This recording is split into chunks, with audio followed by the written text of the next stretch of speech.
This is Deus, the most powerful demon king in history. He followed every tradition, obeyed every rule, and memorized every law like fate itself. But in the end, it was not the hero's strength that killed him. It was the very rules and traditions he trusted. He was mocked as he died without dignity. But the fate have other plans. He was surprised to see that he got sent back into the time where he can actually make the change and take revenge on the heroes that once mocked him. The Demon King stood frozen as reality crushed down upon him. The black flames he once revered as the absolute authority of his kingdom failed to even scorch the heroes standing before him. His scales, hardened through years of relentless cultivation, were pierced effortlessly by the hero's blade, which now lay buried deep within his heart. Nothing made sense anymore. He had done everything correctly. He graduated at the top of the Demon King Academy. He memorized the Demon King's standard word for word, followed every rule without deviation, and executed every doctrine to perfection. He built the tower exactly as instructed. He kidnapped royalty because tradition demanded it. He played the role of the mastermind flawlessly, scattering clues and deliberately nurturing heroes instead of killing them prematurely. The standard taught that heroes were livestock. The stronger they became, the richer the harvest would be. And yet, despite following that sacred logic to the letter, he lay bleeding in the dirt.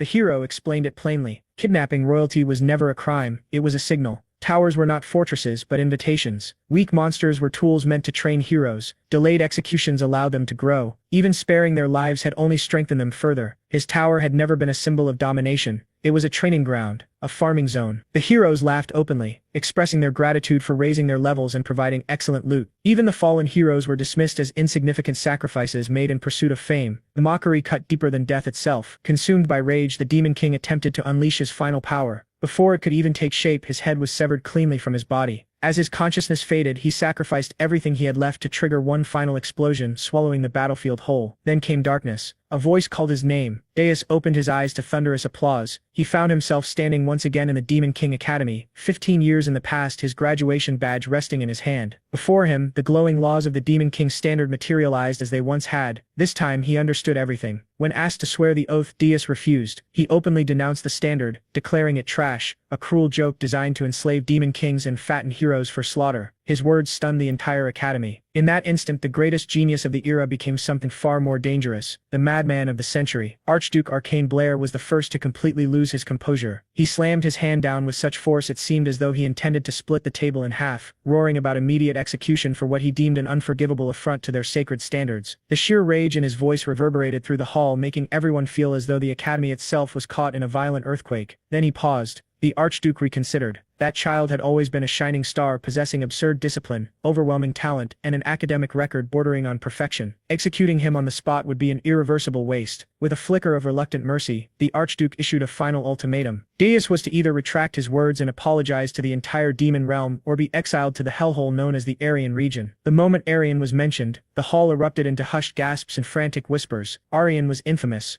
A graveyard for demon kings, a dimension where dozens perished every year without leaving a trace. No one could understand why someone who had committed such blasphemy was even being offered a second chance. In their eyes, no apology could ever atone for that level of sacrilege. The Archduke reminded them that Aryan was the most hostile place in existence, a void that had devoured countless demon kings without even leaving behind an echo. Before the murmurs could settle, Deus responded with icy resolve. He demanded the assignment immediately, accepting it as though it were a reward rather than a punishment. The Archduke was left speechless. His composure crumbled entirely. The realization that Deus intended to use Aryan to expose the standards as a farce shattered what little patience he had left. Orders thundered through the hall. Deus was to be transferred to Aryan at once. Every privilege granted to top-tier demon kings was stripped away. No minions. No preparation time. Nothing. The portal flared open. The command was final. Deus was banned from returning until he conquered that hellhole. As Deus tumbled through the portal, he understood that this outcome was inevitable. Reality struck hard as he fell. Aryan was the very place where the heroes who killed him in his previous life had risen to prominence. Back then, he had chosen Aryan out of arrogance, believing the strongest should face the toughest challenges. That pride had led him straight into a trap. Those heroes had exploited his blind obedience to the standards and annihilated him. But this time was different. As he spread his wings and landed safely within the icy grip of the Urgus Mountains on the northern continent, he welcomed the biting cold. This life would not repeat the last. He resolved to twist the standards to his advantage instead of letting them devour him again. Meanwhile, back at the academy, chaos brewed on the morning of the graduation ceremony. Gordon Deerick prepared with meticulous care, polishing every detail with a precision that would impress a drill sergeant. In the demon world, the highest-ranking demon was assigned to serve the top demon king, a position that sparked envy hotter than dragon fire among the graduates ranked just below. Gordon viewed all demon kings as extraordinary, but Deus stood above them all, a once-in-a-millennium existence, a descendant of demonic dragons, a figure destined to carve his name into history. Graduating alongside him felt like a divine blessing. Gordon imagined conquering dimensions together, statues immortalizing them as king and loyal assistant. Then came the moment when Deus publicly rejected the sacred standards. That memory struck Gordon like a freight train. The image he had idolized shattered instantly. He could barely comprehend that the figure he revered had cast aside the sacred teachings as if they were worthless trash. Now, deep within the frozen expanse of the Urgus Mountains, Gordon trudged through relentless snow, weighed down by packs that felt impossibly heavy. Confusion and despair twisted his face into an expression of disbelief. He could not understand how everything had spiraled out of control so quickly. When Deus finally noticed him, his expression shifted to genuine astonishment. He had been told no demon would follow him. Yet there Gordon stood. Gordon's composure finally collapsed. He unleashed a torrent of questions, demanding to know why Deus had caused such catastrophic upheaval, why he dared to insult the sacred standards, and why they were both stranded in the most dangerous region on the continent. Deus responded with infuriating calm, brushing off the questions as though unaware of the chaos surrounding them. That indifference only fueled Gordon's frustration. He reminded Deus of the single moment that condemned them both to this frozen purgatory. Deus attempted to lighten the mood with humor, but Gordon had no tolerance for jokes while panic gnawed at his core. As Deus watched Gordon unravel, memories of the man he once knew resurfaced, the confident warrior who once charged eagerly toward Arian. Now fear had seized control. Revealing the truth about time reversal would only worsen the situation, so Deus chose silence. Eventually, Gordon managed to steady himself. He apologized stiffly, reaffirming his duty despite the doubt still lingering in his mind. Relying on the teachings he still believed in, he insisted that the first rule remained unchanged. They needed to build a tower, but not just any tower.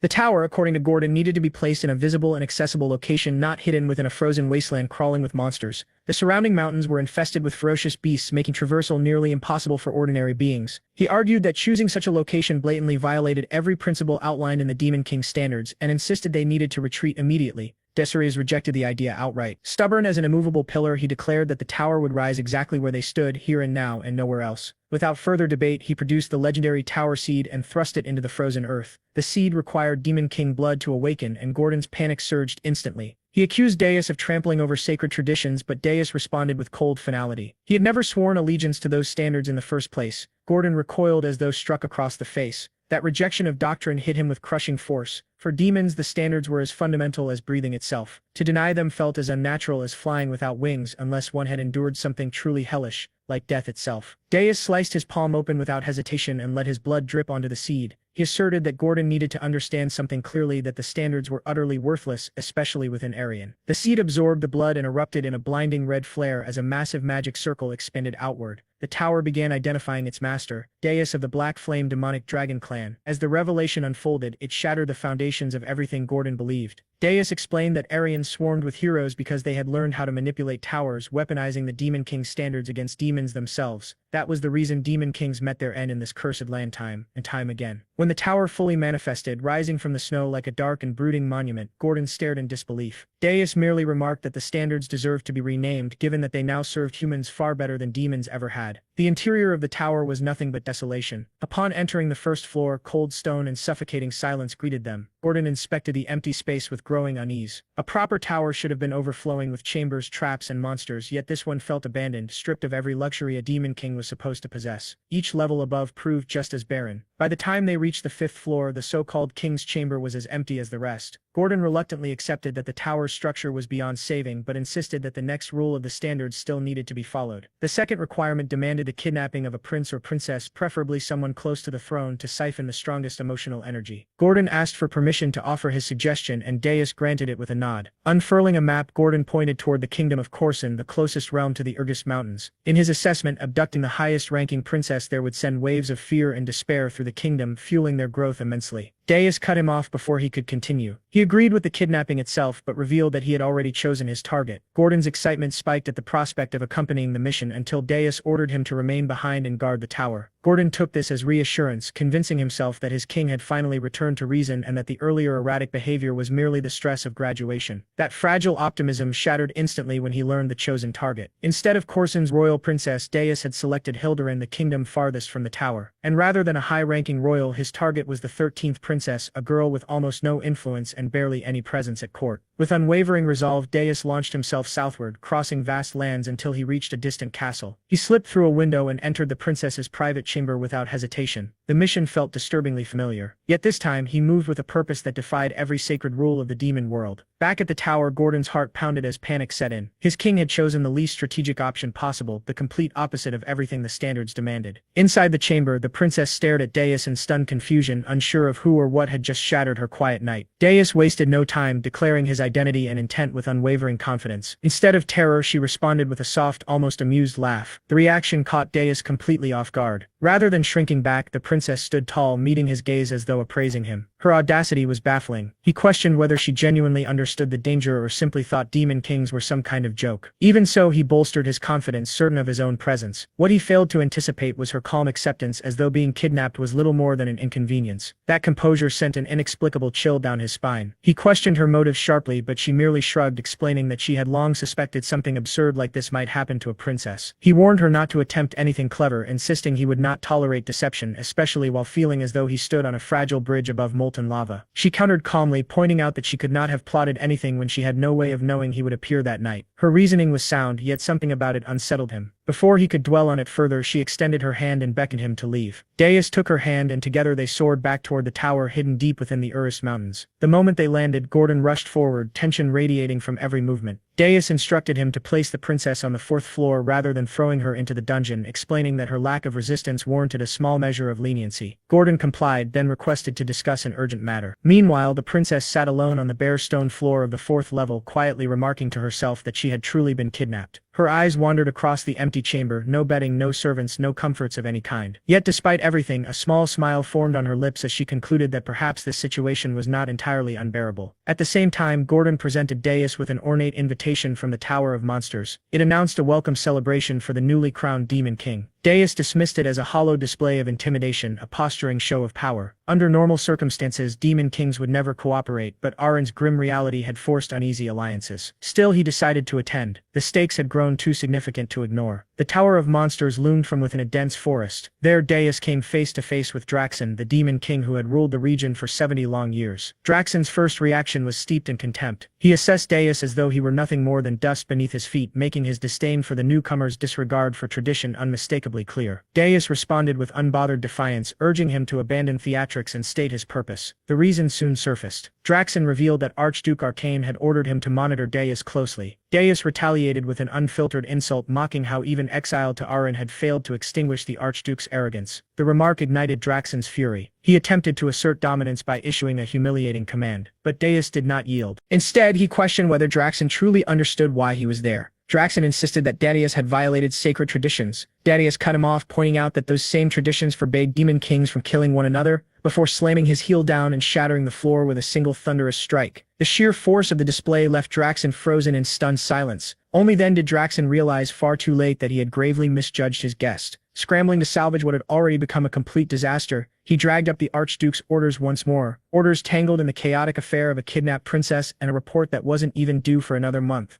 Deus responded casually, mentioning that he had already taken a princess for himself, and with a wicked grin added that she was exactly his type. Draxon was left utterly baffled as Deus strutted out of the tower as if he owned the damn place. Back in his own tower, Gordon was practically bouncing off the walls, showering Deus with praise for his overwhelming, unfiltered display of power. Deus waved it off like it was nothing, firmly convinced that Draxon wouldn't dare escalate things now. Still, he warned Gordon to stay alert. He instructed him to check on the princess and see how she might be turned into a valuable asset. Despite his outward confidence, unease churned deep inside him. He couldn't stop worrying about the other demon kings. If they decided to unite, they could become an overwhelming threat. Mocking tradition carried consequences far heavier than he had anticipated. Even so, he knew he would make the same choice 1,000 times over. Facing death was preferable to bowing before those he despised. He had plans to rebuild everything from the ground up. In his mind, expending a measly amount of energy to kidnap a low-ranking princess had been an absolute steal. That confidence shattered the moment he opened his system panel and saw the number staring back at him, over 13,000 points. the shock hit him instantly. Before he could process it, a video message arrived from the Tower of Monsters. Draxon appeared on the screen, suddenly cheerful and overly cordial, congratulating him and offering a gift. He claimed admiration for Darius's accomplishments and hinted that mocking tradition might have served some hidden purpose. The abrupt shift in tone was deeply unsettling. Before Darius could unravel the meaning behind that twisted message, Gordon burst into the room, pale as a ghost and shaking uncontrollably. He reported that something was seriously wrong on the 4th floor. Darius rushed over and stopped dead in his tracks. The spare room had transformed into a lush, living garden. Flowers bloomed in vibrant colors, butterflies drifted lazily through the air, and an entire ecosystem flourished inside the tower. Elemental spirits swirled around the princess, who stood at the center like a sovereign of nature itself. Only a master of all 4 elements could create something so extraordinary, and there was only one spirit elementalist of that caliber on the entire continent. In that instant, Darius realized the truth. She was not the 13th princess. She confirmed his suspicion with a sly smile, revealing that her true name was Ernan, the first princess of the kingdom, a kingdom now poised to erupt in fury. Within hours, news of her kidnapping spread through the royal palace like wildfire. The king erupted in rage, swearing vengeance against the demon king who had dared touch his precious daughter. He rallied the mightiest heroes and ordered the full mobilization of the army to ensure her triumphant return. The situation had spiraled into absolute chaos. The princess appeared once more, her presence shimmering with regal authority, reminding Darius of the question she had posed earlier, whether he could truly handle her. She made it unmistakably clear that this was the core issue. Ever the keen observer, Darius made it known that her enchanting appearance fooled him not in the slightest. He had heard tales of a genius elemental witch whose mana overflowed like a raging volcano. Power of that magnitude was impossible to ignore. What truly intrigued him was how she had managed to suppress such an overwhelming presence so completely. With dramatic flair, Ernan revealed a magnificent ring on her finger, explaining that it was a royal heirloom capable of concealing her magical energy. She then fixed Darius with a piercing gaze, questioning whether he intended to send her back now that he knew the truth. Darius scoffed at the idea. Returning a princess would turn him into the kingdom's greatest joke, shatter his fearsome reputation, and destroy his ability to harvest demonic energy from the terror he inspired. Letting her go was never an option. At that precise moment, the system detected an explosive surge of fury directed squarely at him. His demonic energy skyrocketed to 19,000 points. The realization hit him immediately. The kingdom had discovered her disappearance and identified him as the culprit. Whether she was the first princess or the 13th made no difference. To them, she was his hostage. Back at the royal palace, the king roared orders to annihilate the demon king and rescue his daughter. His advisors, however, remained confused, still uncertain of the true perpetrator. Reconnaissance units pleaded for patience, but his fury erupted uncontrollably. He berated them for their incompetence while his daughter remained trapped in an unknown hell. A seasoned advisor recalled a recent scandal in a neighboring realm where a prince had been kidnapped by the demon king of lust, an incident that united the world and ended with the demon king's public execution at the hands of heroes. The idea that another demon king would repeat such a mistake sent chills through the chamber. The king concluded with grim certainty that a new demon king had emerged. At that moment, a soldier burst into the hall, reporting the detection of teleportation magic moving north toward the Urgis Mountains. Shock rippled through the room. Those mountains lay far to the north while the kingdom rested in the far south. The implications were deeply troubling. Within the tower, Gordon voiced concern over the impending arrival of the kingdom's forces. Darius, however, remained calm and confident. He knew their army would never reach him. The journey crossed multiple hostile nations, natural barriers, and political minefields. None of those kingdoms would welcome Hildurin's soldiers. That left only one option: hiring a heroes guild. The king reluctantly issued the order, but fear swept through the guild headquarters the moment the Urgis Mountains were mentioned. The heroes refused outright, treating the request like being asked to fix live electrical wiring. To them, it was suicide. Just as Darius had predicted, mercenaries driven by profit and self-preservation would never march towards certain death. That was precisely why he had chosen that location. Gordon found himself increasingly impressed by Darius's strategic brilliance and uncanny understanding of the world of Arin. It felt as though his master had lived there before, despite that being impossible. Back at the palace, the king erupted once more upon learning that no heroes had accepted the mission. An advisor explained that heroes in Arin treated battles like job listings. If the risk was too high or the pay too low, they simply ignored it. Inside the tower, Darius browsed the system store. Skeletal soldiers cost 10,000 points each, and weakening dimensional interference required even more. Building a proper army would demand time he didn't have. Sitting heavily on his throne, he admitted that his current demonic energy was insufficient to face a united hero force. Memories of his past life's fear crept back in. To overcome this, he ordered Gordon to contact Draxon. He intended to sell demonic energy in exchange for human currency. Gordon reacted in horror, knowing demonic energy was essential for breaking racial limits and unlocking powerful features. But Darius was confident Draxon would pay dearly. Disguised as a mercenary, Darius arrived alone at the fortress city of Holton. The guards mocked the idea of a lone mercenary heading toward the Urgis Mountains until he tossed them a gold coin. Their attitude shifted instantly and they allowed him entry. Inside he realized he needed a guide. That led him to the Scarlet Hawk Mercenary Guild where members lounged and drank. They discussed rumors of a new demon king, dismissing them as nonsense meant to extort gold from the kingdom. When Darius appeared behind their leader, panic erupted. They demanded to know who he was. Darius merely smiled, noting how well informed they were and deciding they would serve as suitable guides. When they attacked instead, a brutal fight broke out.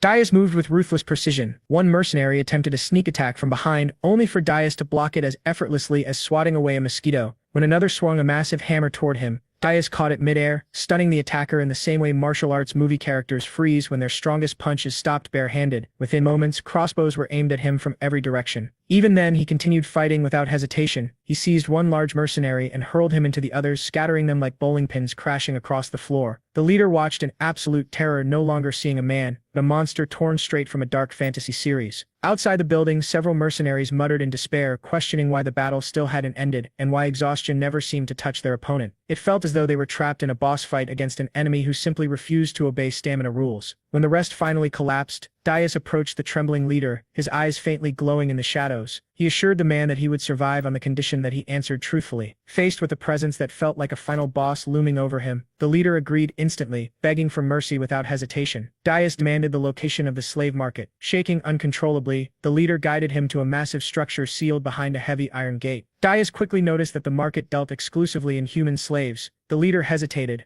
uncertain whether this displeased him. Darius asked if there was anything rarer and casually tossed him a heavy bag of gold. Fear vanished in an instant, replaced entirely by greed. The leader's demeanor shifted immediately, like a shopkeeper adjusting his attitude for a wealthy customer, and he led Darius toward a hidden section of the market. As they walked, Darius couldn't help but notice how quickly the man recovered after witnessing his comrades' deaths. In that instant, he realized humans and demons were not so different. One chased money, the other chased energy. They descended into underground dungeons where the leader finally revealed what Darius had come for. Gordon's earlier question now made sense. Darius had come to buy slaves, not humans but members of other races captured by mankind. His goal was to acquire an elf known for unwavering loyalty, someone capable of acting as a spy to destabilize the heroes. Meanwhile, back in the kingdom, Helen Cardinal arrived. The king welcomed him with visible relief, and Helen accepted the mission without hesitation, vowing to rescue the princess and take the Demon King's head with the confidence of a shonen hero beginning a new arc. Back at the slave market, the traitorous leader asked what kind of slave Darius desired. Darius pointed toward a captured elf and calmly stated that the mercenary accompanying him would handle the payment. The mercenary exploded in shock, protesting like someone watching a friend order the most expensive dish on the menu using their wallet. One cold glance from Darius silenced him instantly, forcing his agreement into stiff, terrified compliance. Darius then ordered his companions to wait outside, explaining that he needed to inspect something alone.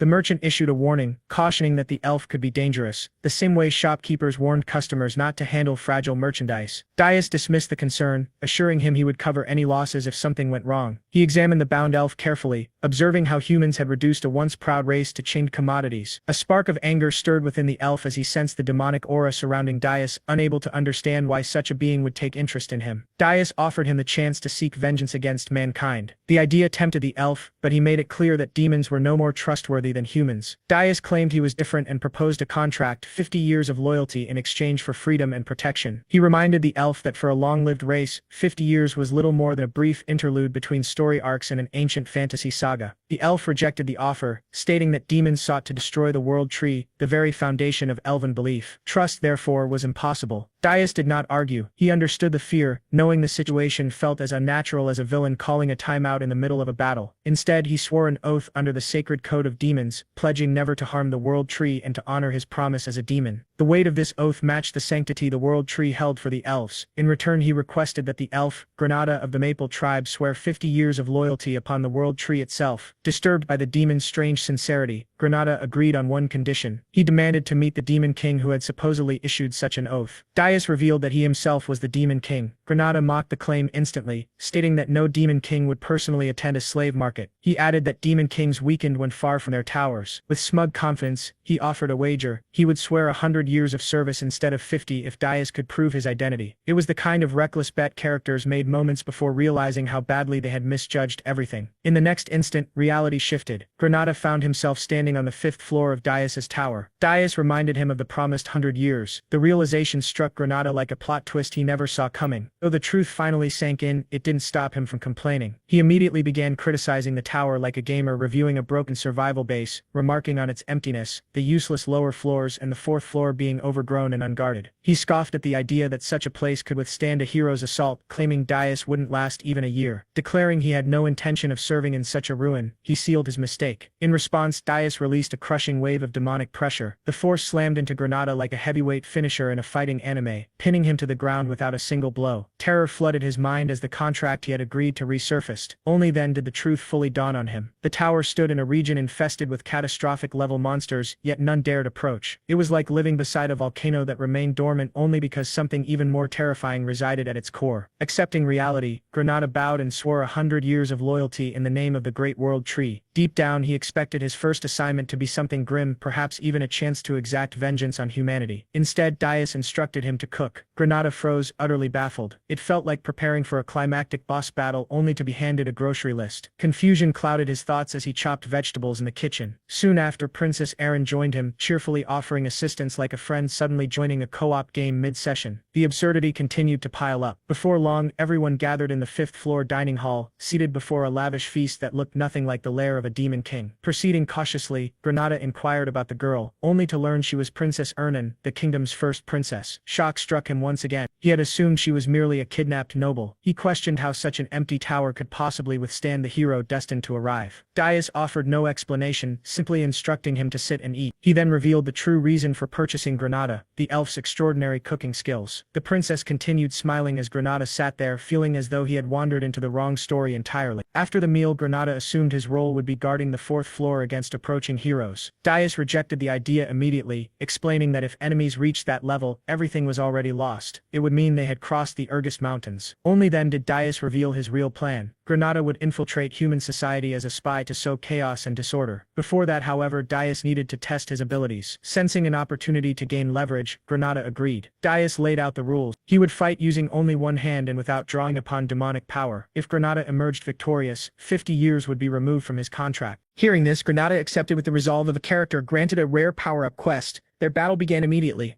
Movements sharp and deliberate. Darius quickly observed that Granada's technique remained refined and precise, untouched by years of enslavement. He even suspected that prolonged exposure to the tower's fourth floor had naturally strengthened the elf's body and magic. Granada unleashed powerful spells, revealing strength far beyond that of ordinary elves. His magic surged with confidence as he warned Darius not to underestimate him. Magically summoned roots erupted from the ground, wrapping tightly around Darius's leg. For a brief moment, Granada believed victory was finally within reach. Then a crushing presence descended, an overwhelming pressure slammed into Granada, a brutal reminder of the being standing before him. His body froze, instincts screaming danger. Darius maintained his promise to restrain his strength, yet the pressure alone made it difficult for Granada to breathe. Before he could respond, the fight ended in an instant. A single decisive strike from Darius dropped him to the ground, ending the battle and proving that the gap between them was far greater than Granada had ever imagined. From there, the story shifted to the city of Horton Walk, home to the Red Hawk mercenaries' headquarters. This time the mercenaries welcomed Darius with warmth and respect, behaving like employees greeting a once strict boss who had returned with a rare smile. Darius informed them that he intended to hire their services for an entire year.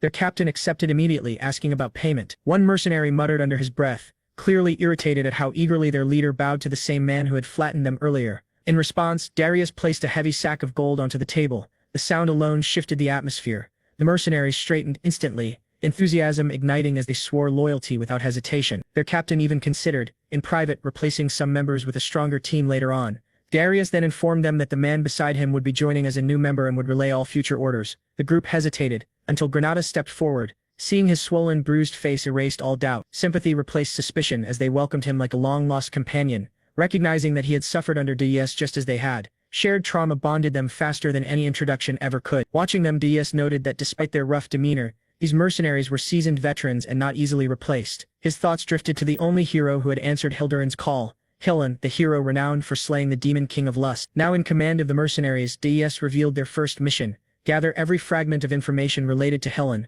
who was currently serving the Hildurin kingdom. The mercenaries stood straighter, determination clear in their eyes. With their assignment set, Darius departed Horton Walk, heading back toward his tower while already planning the next stage of his strategy like a tactician, setting up the next episode's cliffhanger. After assigning Granada to oversee the investigation, Darius decided it was finally time to strengthen himself. All demonic energy points that could have been used to reinforce the tower or empower himself had already been spent. leaving only one remaining option. His thoughts turned to the soul flower, a rare mana crystal formed over years of absorbing untouched natural energy. Consuming one could grant immense power. He believed the Urgus Mountains were the ideal place to search. Fierce mana storms and dangerous monsters had kept humans away for centuries, preserving the land in its natural state. While soul flowers couldn't compare to pure demonic energy, they were far better than having nothing. When he shared his plan, Gordon warned that searching for one was like hunting a needle in a mountain-sized haystack, and that monsters would attack the moment they sensed weakness. Deus explained that monsters weren't the real issue. The true challenge was locating the flowers without advanced mana detection.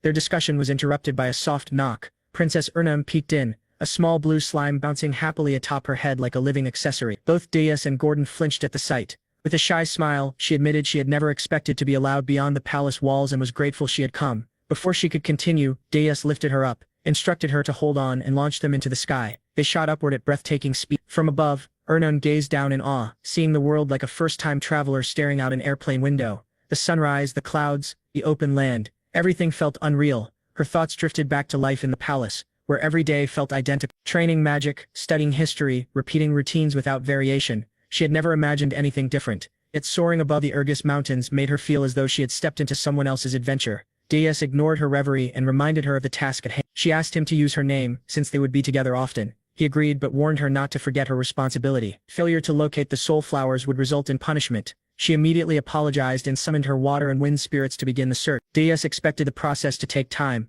but he knew her method far surpassed wandering blindly. Suddenly, Ernam cried out, claiming she had found something. Deus descended rapidly and saw monsters clustered around a glowing flower. Massive creatures emerged from the shadows. Deus identified them as a demonic race that had strayed from the demon realm long ago. As their king, he ordered them to step aside and leave the flower untouched. Their hatred for humankind burned intensely, and they declared their intent to kill him instead. Deus released a cold laugh. Gordon had been right. Expecting reason from monsters was pointless. He incinerated them without hesitation. The creatures fought back with desperate ferocity, defending what they believed was theirs. Their screams blended with the roar of spreading flames. When one commanded the others to attack the weakest and pointed toward Ernam, they charged in a frenzy. Deus annihilated them with a single burst of fire. Ernam remained calm, recalling how even ogres could fall through coordination. Yet these monsters never even reached her. Deus unleashed a massive surge of demonic energy that erased everything around them. When the smoke cleared, only Deus remained standing. Ernam stared at him in open amazement, eyes shining with excitement. He remarked dryly that humans only understood power once they witnessed it firsthand. That was when she noticed a ruby-colored spiritual flower buried in the snow,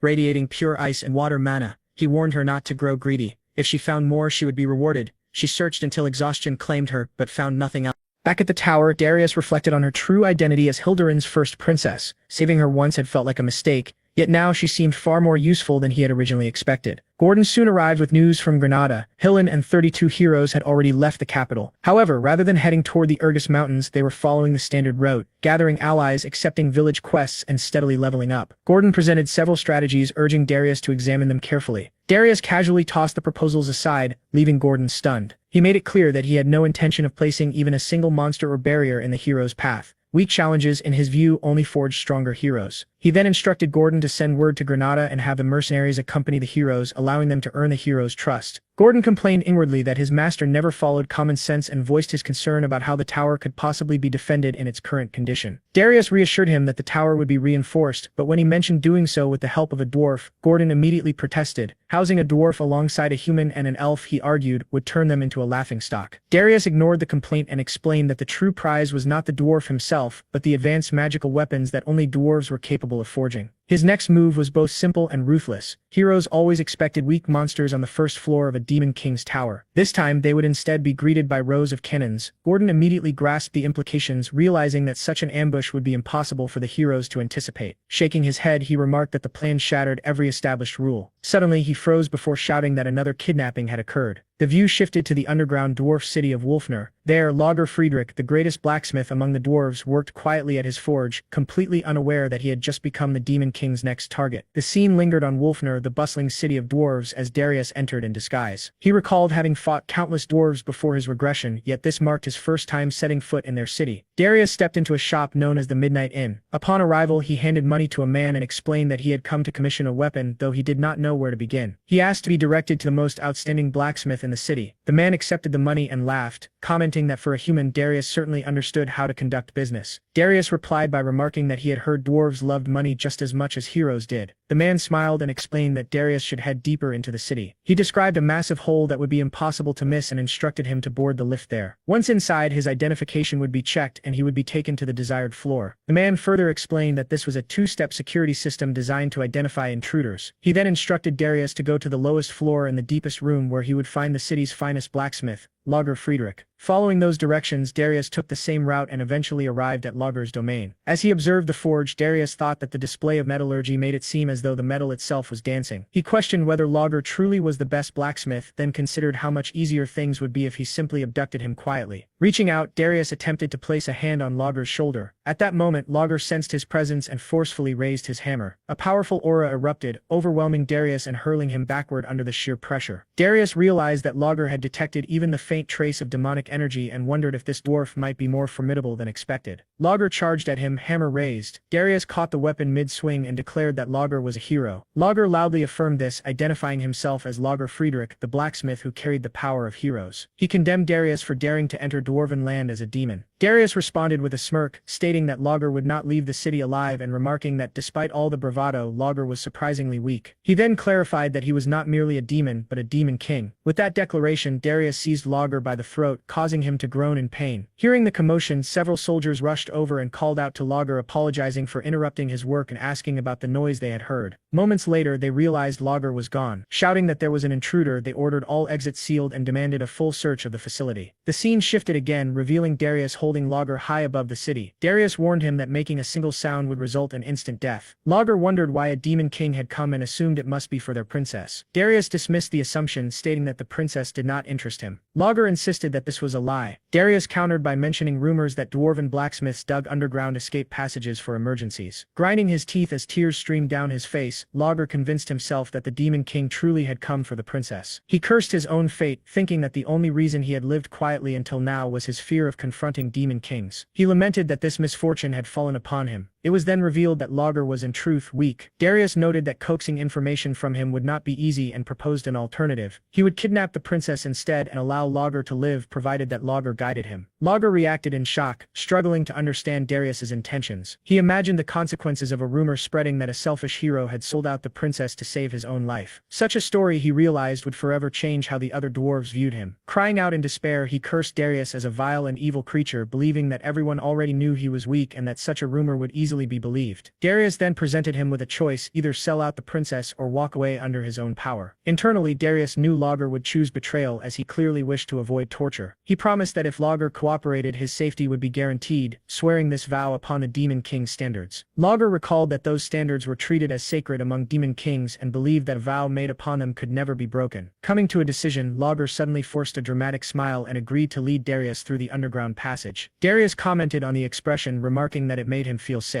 Back at Lager's workshop, his status was listed as absent while knights searched the area. At the same time, Princess Louise Weft of the Dwarven Kingdom stood nearby, dressed in a strange outfit. She cried as she wondered where Lager had gone while crafting her weapon. One knight explained that they believed he had been kidnapped. Louise angrily ordered him to be silent, insisting that Lager was a hero and that it made no sense for a hero to be abducted. The knight carefully explained that while Lager was a hero, he was also a blacksmith, which explained his lack of combat ability. Louise again demanded silence and ordered the knights to find the kidnapper and bring him before her at once. The knight acknowledged her command. She then issued a dark warning, stating that if they failed, she would personally rip off their heads. The knight once again acknowledged her authority. The scene shifted to the secret passage. Lager led Darius through a narrow tunnel, walking ahead while Darius followed behind. Darius was forced to stare at Lager's large backside the entire time, which steadily irritated him. He complained about how long he had to endure the sight. Trembling, Lager explained that it could not be helped due to the tunnel's tight space and urged him to be patient, saying they were almost there. Darius ordered him to move faster despite his large build. Eventually, Lager emerged from the tunnel and led Darius to a castle. He declared that his role was finished, explaining that he had fulfilled his part by revealing the underground passage and that Darius was now on his own. His voice shook as he announced his departure. Darius's expression darkened as he called out the absurdity of Lager's claim. Trembling, Lager reminded him of the vow made upon the Demon King's standards, insisting that his safety had been guaranteed. Darius responded with a smirk, dismissing the vow as worthless and stating that he did not care in the slightest. Lager broke down in tears, questioning what kind of Demon King Darius truly was. Darius casually wondered aloud what should be done with him now. Crying, Lager regretted not selling out the princess earlier. Lowering his head, he claimed that he was actually quite useful, boasting that no one could rival his metallurgy skills. He promised to forge any weapon Darius desired. Darius noted the irony of a hero willingly offering service to a demon king. Lager argued that there was nothing strange about such an arrangement and offered himself completely, even suggesting he could act as a spy. Darius stated that if Lager swore allegiance to him, he would be spared. Lager expressed his gratitude and praised the great demon king, though in his heart he mocked Darius as a fool, convinced he would never truly obey. The scene changed once more as Darius brought Lager to Burge's tower on the 4th floor. Lager froze completely, stiff as a statue. Gordon, terrified, exclaimed that the demon king had brought back a dwarf, no, a hero dwarf. Darius ordered him to be silent. At that moment, Granada contacted them, stating that he had a report to deliver, only to react in shock upon seeing the dwarf. Darius instructed him to give the report later. The princess then addressed Lager, asking whether he had come to save her, quickly adding that he probably had not. Confused, Lager asked Darius why he had been brought there, reminding him that he had been promised freedom. Darius calmly stated that no such promise had been made. Lager insisted that mercy had clearly been guaranteed. Darius confirmed that mercy had indeed been granted.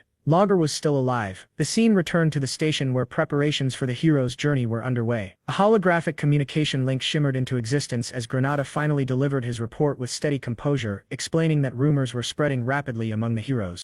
Intelligence suggested that the newly emerged Demon King wielded black flames, a belief that had driven the heroes to equip themselves with fire-resistant gear in preparation for battle. Granada continued his report by revealing another rumor circulating among them. Many heroes believed the Demon King had refrained from unleashing demonic beasts out of fear. His prolonged silence was not interpreted as strategy, but as weakness. In their view, restraint signified hesitation rather than calculation. Darius listened without any visible reaction. His expression remained unreadable, his posture perfectly still. When he finally responded, his judgment was cold and dismissive. From his perspective, the heroes had never lost their desire to kill. Darius issued his final directive, ordering Granada to continue monitoring the heroes and report any changes without delay. The connection severed shortly after, leaving Darius alone with his thoughts. He reflected on the Demon King's approach of deliberately withholding demonic beasts. Hero morale was being eroded slowly and methodically. Their expectations were subtly distorted, yet what unsettled him more was the realization that this Demon King possessed an unusually profound understanding of human psychology. Darius wondered whether such a figure had ever existed before. The thought sent a rare chill through him, followed almost immediately by relief. This Demon King was not his enemy. The scene then shifted to Darius's tower, its interior cold and oppressive. There he issued orders to the dwarf blacksmith, Lager Friedrich. Fire cannons were to be installed on the tower's 1st floor, but with one absolute restriction: mana stones were strictly forbidden. The command sent Lager into immediate panic. Constructing such weapons without mana stones bordered on impossibility, and even if completed, their effectiveness against heroes would be severely compromised. Darius silenced any resistance instantly, declaring that discovering a solution was the blacksmith's responsibility alone. He explained his reasoning clearly. Heroes were favored by the dimension itself, granting them exceptionally sharp sensitivity to energy. Any trap powered by mana stones would be detected long before activation. That was precisely why mana stones could not be used. When Lager attempted to object again, Darius's demeanor darkened. A sphere of black magic formed calmly in his hand as he reminded the dwarf of the reason he had been brought there. Lager was known as the greatest blacksmith. If he failed, replacements were plentiful. Crushed emotionally, Lager hastily revealed an alternative method. Lager explained that he had once developed a device capable of completely erasing mana traces. The research had taken 3 years, and the finished prototype remained in his workshop within the dwarf kingdom of Wolfner. Suspicion hardened Darius's expression as he demanded confirmation that this was not another desperate fabrication. Trembling and in tears, Lager swore his honesty. After brief consideration, Darius chose to believe him, though not without precautions. A purple rune-etched collar was secured around Lager's neck. Darius explained its function with disturbing casualness. The restraint could sever the wearer's head instantly with a single gesture and also distorted perception, preventing others from clearly recognizing Lager's face. Any attempt to remove it would be interpreted as escape and result in immediate death. Fully grasping his situation, Lager collapsed and swore absolute obedience. After issuing further instructions, Darius departed with Lager. Together they traveled across multiple kingdoms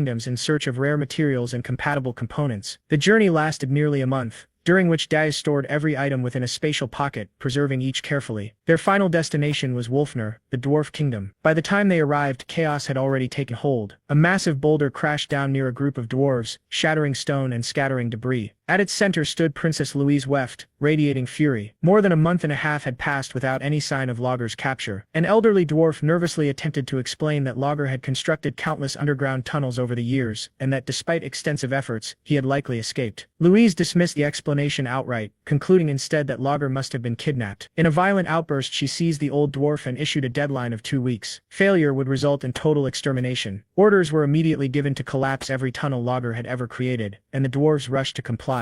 As the soldiers dispersed, a concealed section of the wall behind Louise shifted silently. One of Lager's secret tunnels opened. She sensed the disturbance instantly and turned. Although the interference mask prevented facial recognition, the tunnel itself was unmistakable. Only Lager could have known of it. Frozen in fear, Lager revealed himself unintentionally. Louise's rage erupted. A golden aura burst violently around her as she accused him of fleeing to avoid forging her weapon. Lager's frantic attempts to explain only fueled her fury. Declaring absolute authority, she claimed ownership over him and condemned him to lifelong servitude. As she prepared to strike, a violent force detonated between them. Louise was hurled backward, crashing into the ground before regaining her stance effortlessly. Dust filled the chamber, and when it cleared, Darius stepped forward calmly, ordering Lager to retrieve the equipment at once. Unable to identify him due to the interference, Louise demanded his identity. Darius introduced himself simply as the master of the blacksmith she had been abusing. Enraged, Louise launched herself into the air. Their fists collided at terrifying speed, shockwaves tearing through the chamber. The exchange resembled a clash between monsters rather than mortals. Louise caught one of Darius's strikes midair with sheer strength and countered with a brutal blow that sent him crashing into the ceiling. She turned back toward Lager, only for Darius to reappear instantly and slam her into the ground. The battle escalated rapidly. Darius recognized her without hesitation. Louise was the second daughter of Princess Weft, a being of exceptional power even before her growth had fully matured. Allowing her to develop further would turn her into a severe threat. Eliminating her now was the logical choice, but doing so would require releasing his full demonic power. As the battle raged on, Lager frantically dismantled a massive mana phantom machine designed to erase and conceal mana traces. Darius pressed him relentlessly, warning that his survival depended on completing the task within a minute. Louise's power surged even higher. Darius calculated how long he could continue without revealing his true strength. Lager finally shouted that the dismantling was complete. Seizing the opening, Darius delivered a devastating kick to Louise's chest, smashing her into the ground in a massive explosion. Without hesitation, he opened his subspace pocket and ordered Lager to move. Louise rose from the dust, initially dismissive, until she realized that Darius, Lager, and the machine had vanished. Her soldiers arrived moments later. She mocked their slowness before issuing orders for immediate pursuit. Then she stopped. Every tunnel had collapsed. Grinding her teeth, Louise finally understood the truth. Lager had never intended to return. Within the first floor of Burge's tower, the Demon King Darius stood before a colossal magical apparatus. Behind him, Princess Ernan of the Hilderan Kingdom stared in disbelief. Nearby, Lager, now acting as his devoted subordinate, examined the reinforced framework. Darius acknowledged the report and ordered activation. Demonic energy surged from his body as the device roared to life. A translucent system interface appeared before him, requesting synchronization. Without hesitation, Darius authorized it. The process completed instantly.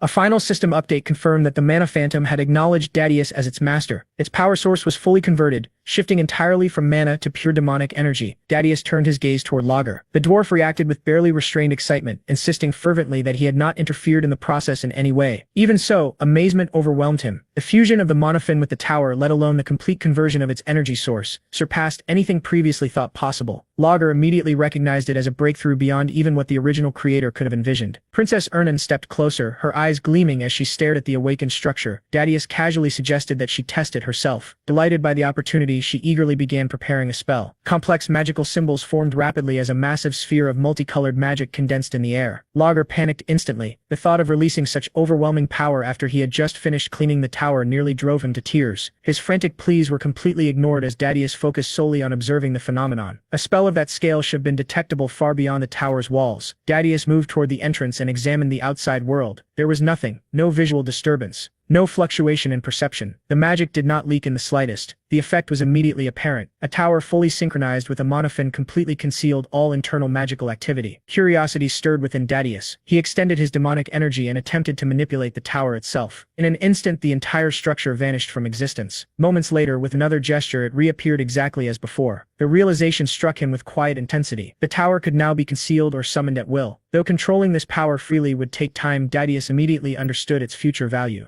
A restrained smile formed as demonic light flickered within his eyes. Outside the inner chamber, Lager finally lost all restraint. His excitement burst forth as he begged for permission to examine the device further, nearly requesting permission to dismantle both the magical apparatus and the tower itself before hastily correcting his words. He declared the discovery unprecedented in all recorded history, his behavior bordering on obsession. Dadius studied him carefully, noting how completely Lager had lost control. After brief consideration, permission was granted under one condition. If Lager annihilated the heroes trapped on the first floor, he would be free to do as he wished afterward. Crimson energy surged around Lager as he immediately began chanting, fully immersing himself in what he now considered sacred research. Dadius then turned to Princess Ernan and calmly proposed that she confront the heroes who had reached the fourth floor. She hesitated, momentarily taken aback, though her protest carried a playful tone. Dadius reminded her that she was also a gifted spirit and that she had no intention of returning to her former royal life. Even as he spoke, Dadius recognized the weight of his decision. She remained an innocent princess, unfamiliar with the cruelty of the world, and asking her to oppose her own kind carried undeniable gravity. Ernan fell silent, uncertainty flickering through her thoughts as she considered what powers she could even use. Before she could settle on an answer, Dadius stopped her. Combat would not be necessary. All she needed to do was disrupt the heroes and openly reveal herself as their enemy. Success would be rewarded with another wish. She met his gaze, nodded slowly, and agreed on one condition. She wished to be introduced not as a princess but as his subordinate. Dadius accepted without hesitation. Her face lit up with unmistakable joy, her excitement barely contained. Even so, Dadius instructed her to follow his orders precisely. Some time later, Dadius sat in silence, studying the system screen floating before him. The plan unfolded clearly in his mind. The first floor would thin the heroes' numbers through overwhelming monarch cannon fire. On the fourth floor, Princess Ernan would serve as bait, drawing in survivors to be eliminated. Even so, the strategy was insufficient. With more than 200 heroes advancing, it would not erase even half of them. Only one option remained, strengthening himself further. His gaze shifted to a radiant treasure resting in his hand. Dense demonic energy coiled around it as it shimmered faintly.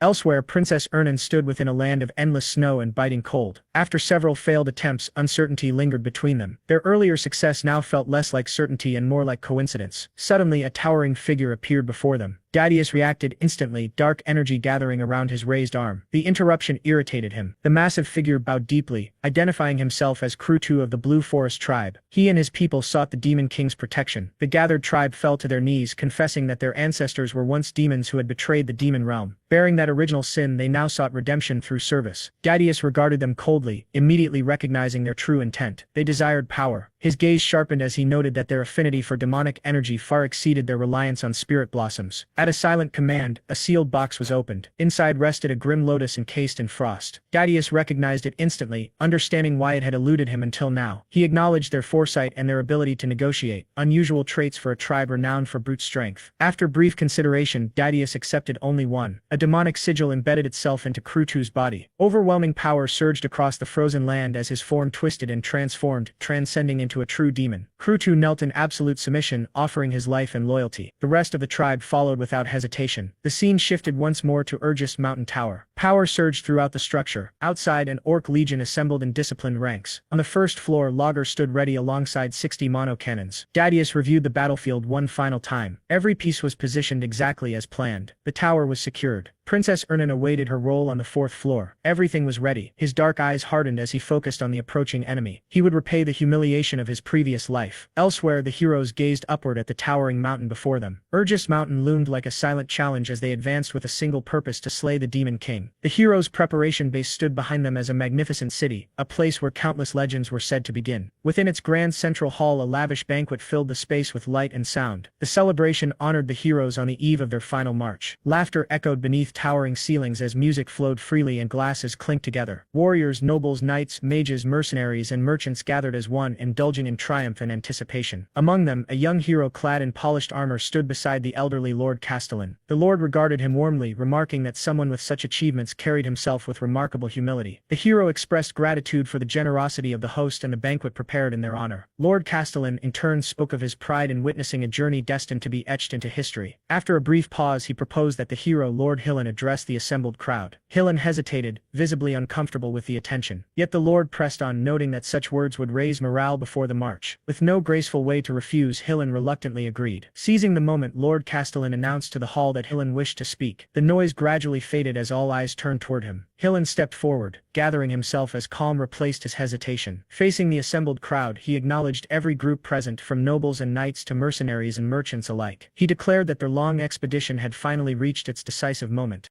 With unwavering confidence, Helen spoke of their march for justice, boasting that it had frightened the Demon King so thoroughly that not a single monster had dared obstruct their path. Laughter erupted throughout the hall as confidence surged among the attendees. Yet Helen tempered their enthusiasm, reminding them not to lower their guard. Every possible preparation, he assured them, had already been made. His resolve sharpened as he proclaimed that the following day would mark the end of the foolish Demon King. Raising his glass, righteous fervor blazing in his eyes, he invoked the kidnapping of the Hilderan Kingdom's crown princess, Princess Ernan, declaring it time for the world to remember who truly held power. The speech ended in a fiery declaration of dominance, and the hall exploded into thunderous cheers. Amid the chaos, Granada the elf observed everything from a distance. Calm and analytical, he noted that the size of the expedition had neither grown nor diminished, exactly as the Demon King had predicted. Reflecting on the speech, Granada acknowledged that Helen's charisma was the true driving force behind the expedition's success. Helen had secured funding from the guilds and retained the loyalty of even the most unreliable mercenaries. Yet unease lingered. Granada's thoughts returned to the last tower he had investigated, entirely empty. That unsettling memory made him question whether the final confrontation would truly be as straightforward as it appeared. A dark, treacherous thought briefly surfaced, whether now would be the perfect moment to betray the heroes. Panic seized him instantly. He chastised himself for even entertaining such an idea. Subjugating the Demon King would finally free him from his curse, a future that undeniably benefited him. Shaking off the thought, Granada decided to clear his mind. He stepped outside for fresh air, intending to send a report. Later that night, beneath the glow of a full moon, Granada stood alone on a high balcony. A faintly glowing device rested in his hand as he communicated quietly. From the other side came a calm report confirming arrival at Holton Walk and stating that the climb would begin the following day, this time unmistakably belonging to the Demon King Deus. His tone carried cold authority as he issued final warnings. Granada was told to beware of the snow during the climb, to remain vigilant at night, and to heed one final cryptic instruction. When the tower door opened, he was never to be near it. The connection ended abruptly. Granada stood frozen, unable to grasp the meaning of the warning. Confusion weighed heavily on his mind. Suddenly, a presence emerged behind him. Startled, Granada turned to find Helen standing there, relaxed and observant. Quickly noticing Granada's tension, Helen offered him a drink, an elven fruit wine known for its calming warmth. Granada accepted, and as he drank, his nerves gradually settled. Helen casually remarked that Granada seemed troubled and asked whether he truly believed they could succeed against the Demon King. The tone was light, almost teasing, but the question lingered heavily. Granada hesitated before responding. As he did, Helen stared into his own cup, his reflection wavering. The cheerful expression he had worn earlier slowly faded, replaced by quiet honesty. He admitted uncertainty. Granada was caught off guard by the sudden candor. Helen continued, explaining that although people trusted him and followed his lead, attacking a Demon King's tower had always been hell. It had never once been an easy victory. Attempting reassurance, Granada mentioned Helen's past achievement defeating the Demon King of Lust, implying that a newly emerged Demon King should not be as dangerous. As the words left his mouth, Granada realized something unsettling. Very little was actually known about how Helen had killed the Demon King of Lust. Growing curious, he asked about that battle. Helen avoided the subject. His expression shifted once more, returning to the familiar heroic facade. He credited his past victory to the brave comrades who had always stood at the front, facing monsters head-on. Turning to Granada, he placed a firm hand on his shoulder and reaffirmed his trust in him. With renewed confidence, Helen declared that he would lead the coming battle and asked Granada to guard his flank. Granada nodded in agreement. Satisfied, Helen wrapped an arm around him and guided him back toward the banquet hall. The two walked side by side, Helen leading his elven companion, his expression calm and unreadable, concealing the true nature of their alliance. Later, alone with his thoughts, Helen reflected on the conversation. A cynical smirk crossed his face as his gaze drifted to a ring set with a red gemstone. In that moment, the heroic mask vanished, revealing something far darker beneath. His true thoughts surfaced clearly as he silently placed his expectations upon Granada once again. The following morning, the preparation base buzzed with activity. As the massive expedition finally departed, citizens lined the streets, cheering loudly. Words of encouragement filled the air as the heroes marched forward. Cries praising Lord Granada and Lord Wharton echoed throughout the city. At the head of the procession, Granada marched with calm focus, his gaze fixed straight ahead. Beside him, Helen walked proudly, basking in the admiration of the crowd. Soon the city disappeared behind them, and the noise faded into silence. The expedition entered the harsh Urgest Mountain Canyon. Endless snow-covered cliffs surrounded them as biting winds cut through the air. The massive force wound its way through the desolate landscape, the cold their constant companion. Casual conversations emerged. Earlier worries slowly faded. Some remarked on the surprisingly mild weather, noting the clear sky and lack of snowfall. Confidence grew as others claimed that reaching the tower would be easy at this pace. Laughter followed, along with jokes about the absence of rumored disaster-class monsters and claims that any such creatures were likely too frightened to appear with Helen leading the expedition. That confidence shattered abruptly. A warrior felt a tap on his shoulder. When he pulled his hand back, it was coated in sticky purple slime. Confusion turned to horror as he turned around. Towering over them stood a massive ghoul. Panic erupted instantly as screams tore through the canyon. More ghouls poured in from all sides. Hillen's presence cut through the chaos as he raised his sword, his resolve unshaken. Orders were issued swiftly, placing the expedition on full alert. The narrow canyon became a battlefield. Knights shielded the mages and pushed forward, steel clashing against undead flesh as magic lit up the frozen terrain. Suddenly, a new warning echoed through the ranks. A colossal skeletal frost giant emerged from the canyon wall, its massive body formed entirely of ice. Shock rippled through the expedition. Hillen immediately ordered a retreat, declaring his intent to face the monster alone. As the expedition fled the canyon, Hillen charged forward. Blue energy crashed against the frost giant, yet the creature remained unmoved. Undeterred, Hillen pressed the assault. The frost giant's crimson eyes glowed as it swung its massive arm downward. Hillen met it with a powerful upward slash, shattering the icy limb and sending shockwaves through the canyon. Without pause, he destroyed the creature's remaining arm and carved through its massive frame, overwhelming it with relentless force. Seizing the perfect moment, Hillen unleashed a final flurry of devastating attacks and signaled the expedition to escape. The heroes did not hesitate. They surged past him as explosions erupted behind them. Hillen continued to hold the frost giant at bay until the last moment. Enraged and denied its prey, the monster released a final furious roar before collapsing inward and self-destructing in a colossal explosion that shook the canyon. The survivors stumbled into a nearby snowy forest, collapsing from exhaustion and shock. Conversations quickly turned grim as they reflected on the horrors they had endured. Yet casualties were low. Many credited their survival to Hillen's overwhelming strength. Speculation spread rapidly. Rumors claimed that Hillen had absorbed the power of the Demon King of Lust, placing him on par with the Demon King himself. Confidence returned as faith in Hillen solidified. Granada listened in silence, wondering if Hillen truly could defeat the Demon King. That hope was short-lived. Ahead of them stood another threat, a tribe of massive blue-skinned orcs led by a towering chieftain with curved horns. There was no time to rest. Granada immediately recognized them as pole beings infused with demonic energy, servants of the Demon King. As the chieftain stepped forward, the ground beneath the heroes began to tremble. A deep rumble echoed through the mountains. Deus's warning resurfaced in Granada's mind. Terror spread across his face as understanding dawned. The snow began to shift. Cracks spread across the mountainside as ice groaned under its own weight. The sound of an avalanche filled the air. Panic consumed Granada as the disaster struck. A massive avalanche tore down the mountainside, burying the entire expedition in an instant. Snow and ice swallowed warriors, mages, and heroes alike, dragging them into frozen chaos. Granada's final scream was crushed beneath the overwhelming weight. Far away, within his towering fortress, Demon King Deus sat calmly upon his throne. Holographic screens displayed the unfolding catastrophe. One by one, the images of the heroes vanished. A sinister smirk spread across his face as he watched their final moments. Leaning back, his eyes gleamed with cold satisfaction. His plan had succeeded perfectly. This time, none of them would escape. Still seated upon his throne, Deus remained utterly composed. His posture showed no tension, and his expression betrayed nothing. When he spoke, there was no emotion in his voice, only absolute certainty. The design he described had been set in motion long before the heroes realized it. The cold intensified until it became suffocating, and damage reports became meaningless as the blizzard erased all sense of order. Everything within that frozen domain was consumed. Amid the roaring wind, Deus raised his voice, issuing commands through the storm. He ordered the heroes to establish a temporary camp and search for those scattered by the earlier catastrophe. Every movement was slowed by relentless snow and freezing gusts, turning even the simplest actions into exhausting struggles. As the calamity unfolded, the Demon King continued his explanation with calm detachment. The second command had already been issued. When darkness finally settled, the situation worsened even further. From within the forest's deepest shadows,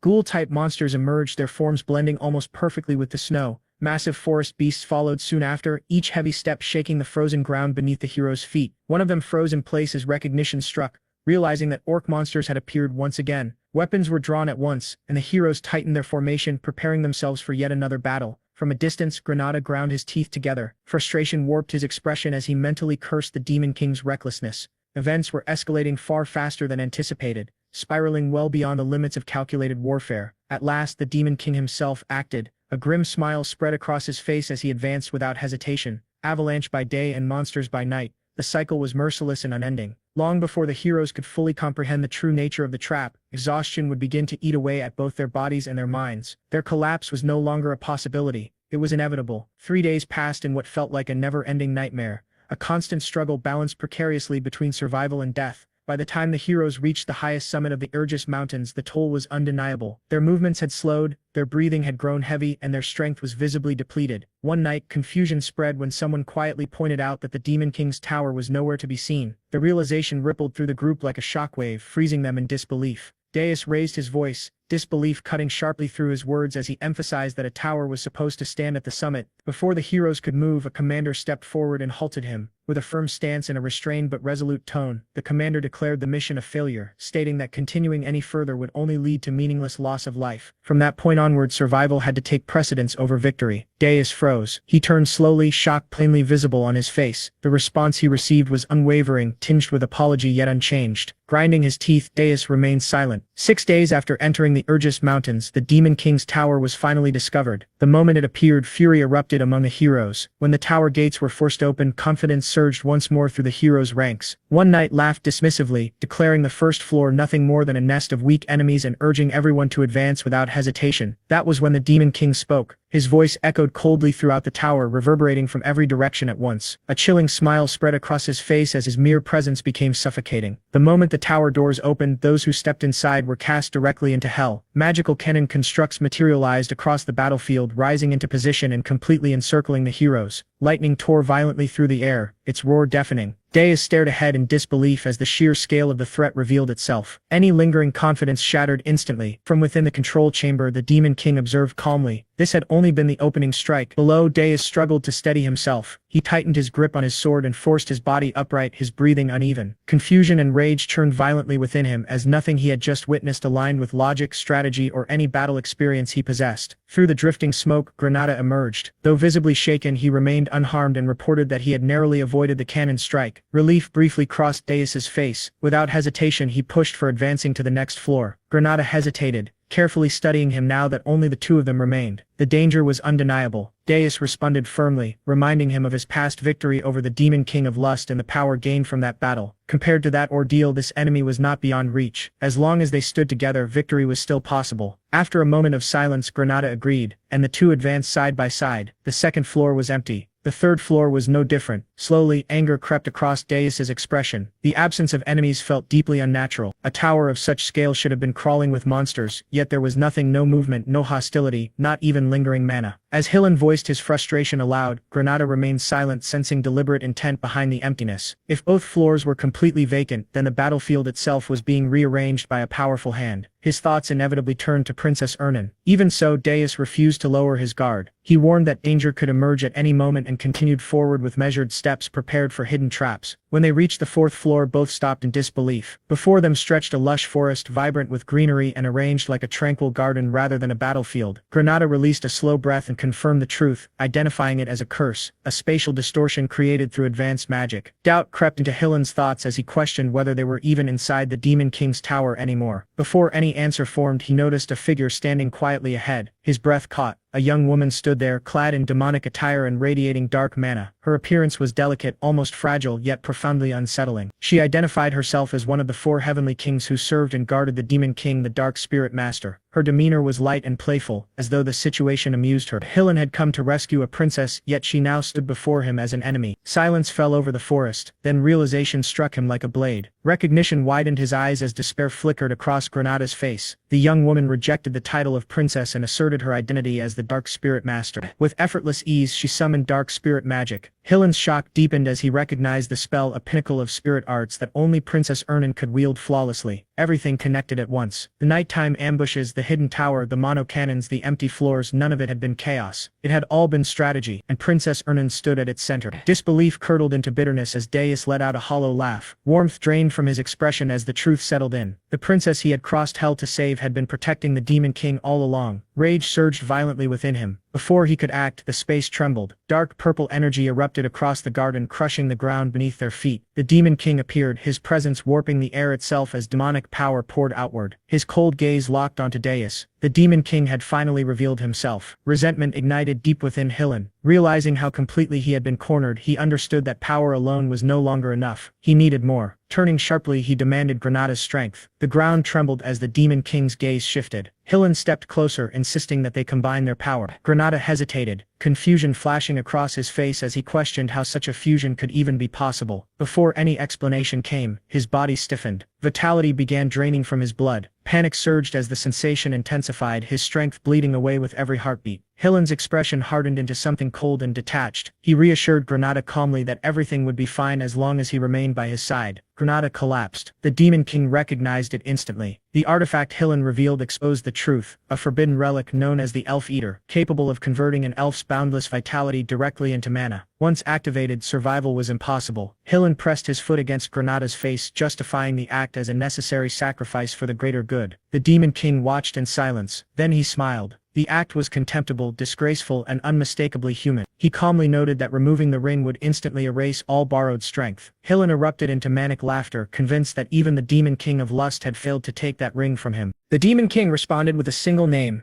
Gordon. In the next instant, Deus's expression twisted in shock as searing pain tore through his body and blood sprayed into the air. He had sensed nothing, no presence, no mana fluctuation, no warning whatsoever. His hand went slack, strength draining away instantly. Standing behind him was Gordon, the Demon King's loyal servant. His blade was already lowered as though the strike had been nothing more than a trivial inconvenience. Before Deus could recover, Gordon struck again, sending him crashing violently across the ground. He lay there staring upward in disbelief. In that moment, Deus fully understood the threat before him. Gordon was a high-ranking demon. Even with the artifact's power coursing through him, Deus had been utterly overwhelmed. Then pressure descended. The Demon King appeared behind him, gripping his shoulder with effortless strength. Crimson light burned within his eyes as a faint, amused laugh escaped him. Escape was impossible. Deus attempted to move, but his body refused to respond. Only then did the truth become clear to him. Space itself had become a cage. Before him loomed a massive wolf-shaped presence, an ancient ruler whose authority had once dominated the entire continent. Understanding settled into Deus's eyes. There was nowhere left to flee. Dark energy gathered around the Demon King, swirling violently as the ground cracked beneath its weight. His voice carried a chilling calm as he declared that the moment had come to reveal what a true Demon King truly was. The rumbling intensified. Deus's eyes widened in pure shock as oppressive energy spread across the battlefield, whispering destruction into every corner of the world. After Deus landed a devastating strike, Hillen remained sprawled on the ground, half dead yet still alive. Even after defeating him, Deus acknowledged that Hillen's power and strength were remarkable, as surviving such a brutal attack was no small feat. Deus then issued a cold order for Gordon to bind Hillen's hands and throw him into prison. He further instructed that the other humans who had collapsed outside the door be locked up as well. Gordon accepted the commands without hesitation and moved immediately to carry them out. Granada, by contrast, was in terrible condition. His body resembled a white skeleton, and he groaned in pain, claiming that he could already see the afterlife. Deus praised his efforts and mockingly rewarded him before using Spirit Blossom on him. In an instant, Granada was completely healed. He stood frozen in shock, stunned by the sudden recovery. Deus then applied Spirit Blossom to the princess as well. Watching this unfold, Granada quietly wondered whether Deus had healed him in the exact same manner. Soon after, the dwarf cried out in excitement. Deus acknowledged his hard work and granted him permission to dismantle the tower. The dwarf reacted with overwhelming joy, celebrating loudly and expressing boundless gratitude toward the Demon King. With everything settled, Deus instructed everyone to return to their duties and restore and maintain the floors they had been assigned. After delivering his final orders, he departed the area. As the situation calmed, Granada reflected on everything he had witnessed. Even after such a fierce battle, the Demon King appeared completely unharmed, a sight that only reinforced his fearsome reputation. The princess, however, seemed lost in thought. When Granada asked what troubled her, she brushed it aside, claiming it was nothing. Still, she quietly remarked that the Demon King appeared tired. The scene shifted to Deus alone. Away from everyone's eyes, he lay exhausted on the floor, teeth clenched as he admitted to himself how close the battle had truly been. He reminded himself that a Demon King could never afford to show weakness. Inwardly, he cursed Hillen, acknowledging just how dangerous that human truly was. Deus reflected on what it meant to face one of the 10 stars, the 10 strongest heroes on the continent. He recognized that while Hillen was among them, he was considered one of the weaker members. He admitted that he had barely used any demonic energy points to strengthen himself in this life, partly because he lacked sufficient resources. He knew with certainty that if Hillen had been in perfect condition, victory would not have been possible. Instead, his plan had gradually worn Hillen down, provoked him, and pushed him into a state of panic. As events unfolded, Hillen's field of view narrowed, exposing a clear opening. That single mistake allowed Deus's all-out strike to land successfully. For now, Deus considered it a perfect victory, even if it fell short of the usual standards expected of a Demon King. He realized that something unprecedented had occurred. He had successfully altered fate itself. That realization filled him with resolve. He believed that he could change the future and finally take revenge on the heroes who had once destroyed him. As the tension faded from the battlefield, the scene transitioned to the Holton Walk press conference hall. Chaos reigned as people argued loudly among themselves. Reporters accused officials of spreading nonsense, openly mocking the claim that the heroes had simply given up because they could not find the tower. Investors raged with fury, demanding accountability and pressing to know who was responsible for the failure. Amid the uproar, one man insisted that the mission had not yet failed. He claimed there was still hope, emphasizing that Sir Hillen Cargill and the great heroes had not given up. According to him, they were still searching for the Demon King's tower and needed only a little more time. The king erupted in anger, cursing Hillen Cargill for his arrogance and failure. He raged that Hillen had spoken boldly yet delivered nothing. He declared that if Hillen failed to rescue his princess, execution would follow without mercy. The princess, burning with frustration, attempted to speak about the hero's journey, but the king cut her off completely. He showed no interest in explanations and ordered that lodger be found immediately. Around them, whispers spread rapidly. Some claimed that Sir Hillen had never returned. Others insisted that he was already dead. As these rumors spread, news of the new Demon King traveled swiftly across the continent. The story became twisted and exaggerated with each retelling. The world sank into deep sorrow. Because of this widespread despair, the tower's demonic energy points accumulated at an alarming rate. The scene then shifted to the Heroes Guild headquarters, where a tense conference was underway. The other heroes questioned Hero Wharton relentlessly, demanding to know whether there was even the slightest falsehood in his report. Wharton swore on his name that everything he had said was the truth. An elder hero responded coldly, stating that the situation was extremely serious. However, since the identity of the new Demon King remained unknown, he insisted that caution was essential. He reminded everyone that Hillen Cargill was one of the 10 stars and could not be defeated easily. A decision was reached to wait 10 more days for any news of Hillen. If nothing was heard after that period, then all heroes across the continent, 4,728 in total, would launch a full-scale assault to eliminate the new Demon King. From there, the scene moved underground to Burgess Tower Prison, where Hillen was being held captive. Dais arrived and observed him, noting that Hillen was already awake and remarking on his exceptional recovery speed. Hillen immediately stated that if he was being kept alive, Dais must want something from him and demanded that he get straight to the point. Dais responded with a smirk, clearly pleased by Hillen's willingness to talk. He made his offer clear, instructing Hillen to become his vassal. Hillen was stunned, completely caught off guard by the proposal. Dais then placed a bag filled with gold coins in front of him. He explained that a hero's journey required an enormous amount of money, covering food for hundreds, security, lodging, membership fees, armor, weapons, and even top-grade consumables. Normally, these expenses were paid through investments from merchant groups and nobles. He explained that when a Demon King was defeated, heroes' lives were transformed, but when they failed, they were buried under crushing debt. That was the fate of heroes who relied on investments. This time, all investments had been focused on a single individual, the captain of the hero party, Hillen Cargill himself. Hillen silently acknowledged the truth. Even if he escaped, he would be branded a failed hero and forced to live in hiding for the rest of his life, endlessly hunted by debt. He questioned how Dais knew all of this. At that moment, Granada stepped forward and revealed that he had been the one who told him. Hillen shouted Granada's name in rage, accusing him of betrayal. Granada fired back just as fiercely, calling Hillen a scammer and reminding him of what had been done to him. He declared that he had been on Dais's side from the very beginning. Dais then revealed the real reason for Hillen's failure. He stated calmly that there had never been a Demon King like him before. Still, something about Dais's confidence unsettled him deeply. Dais laughed and revealed Armani's orb in his hand. He pointed out that if one of the strongest heroes secretly interfered with human plans, the question became whether humanity could truly succeed at all. He explained that the orb was a magical tool used to monitor his subordinates. Once it entered the body, it would instantly attach itself to the brain.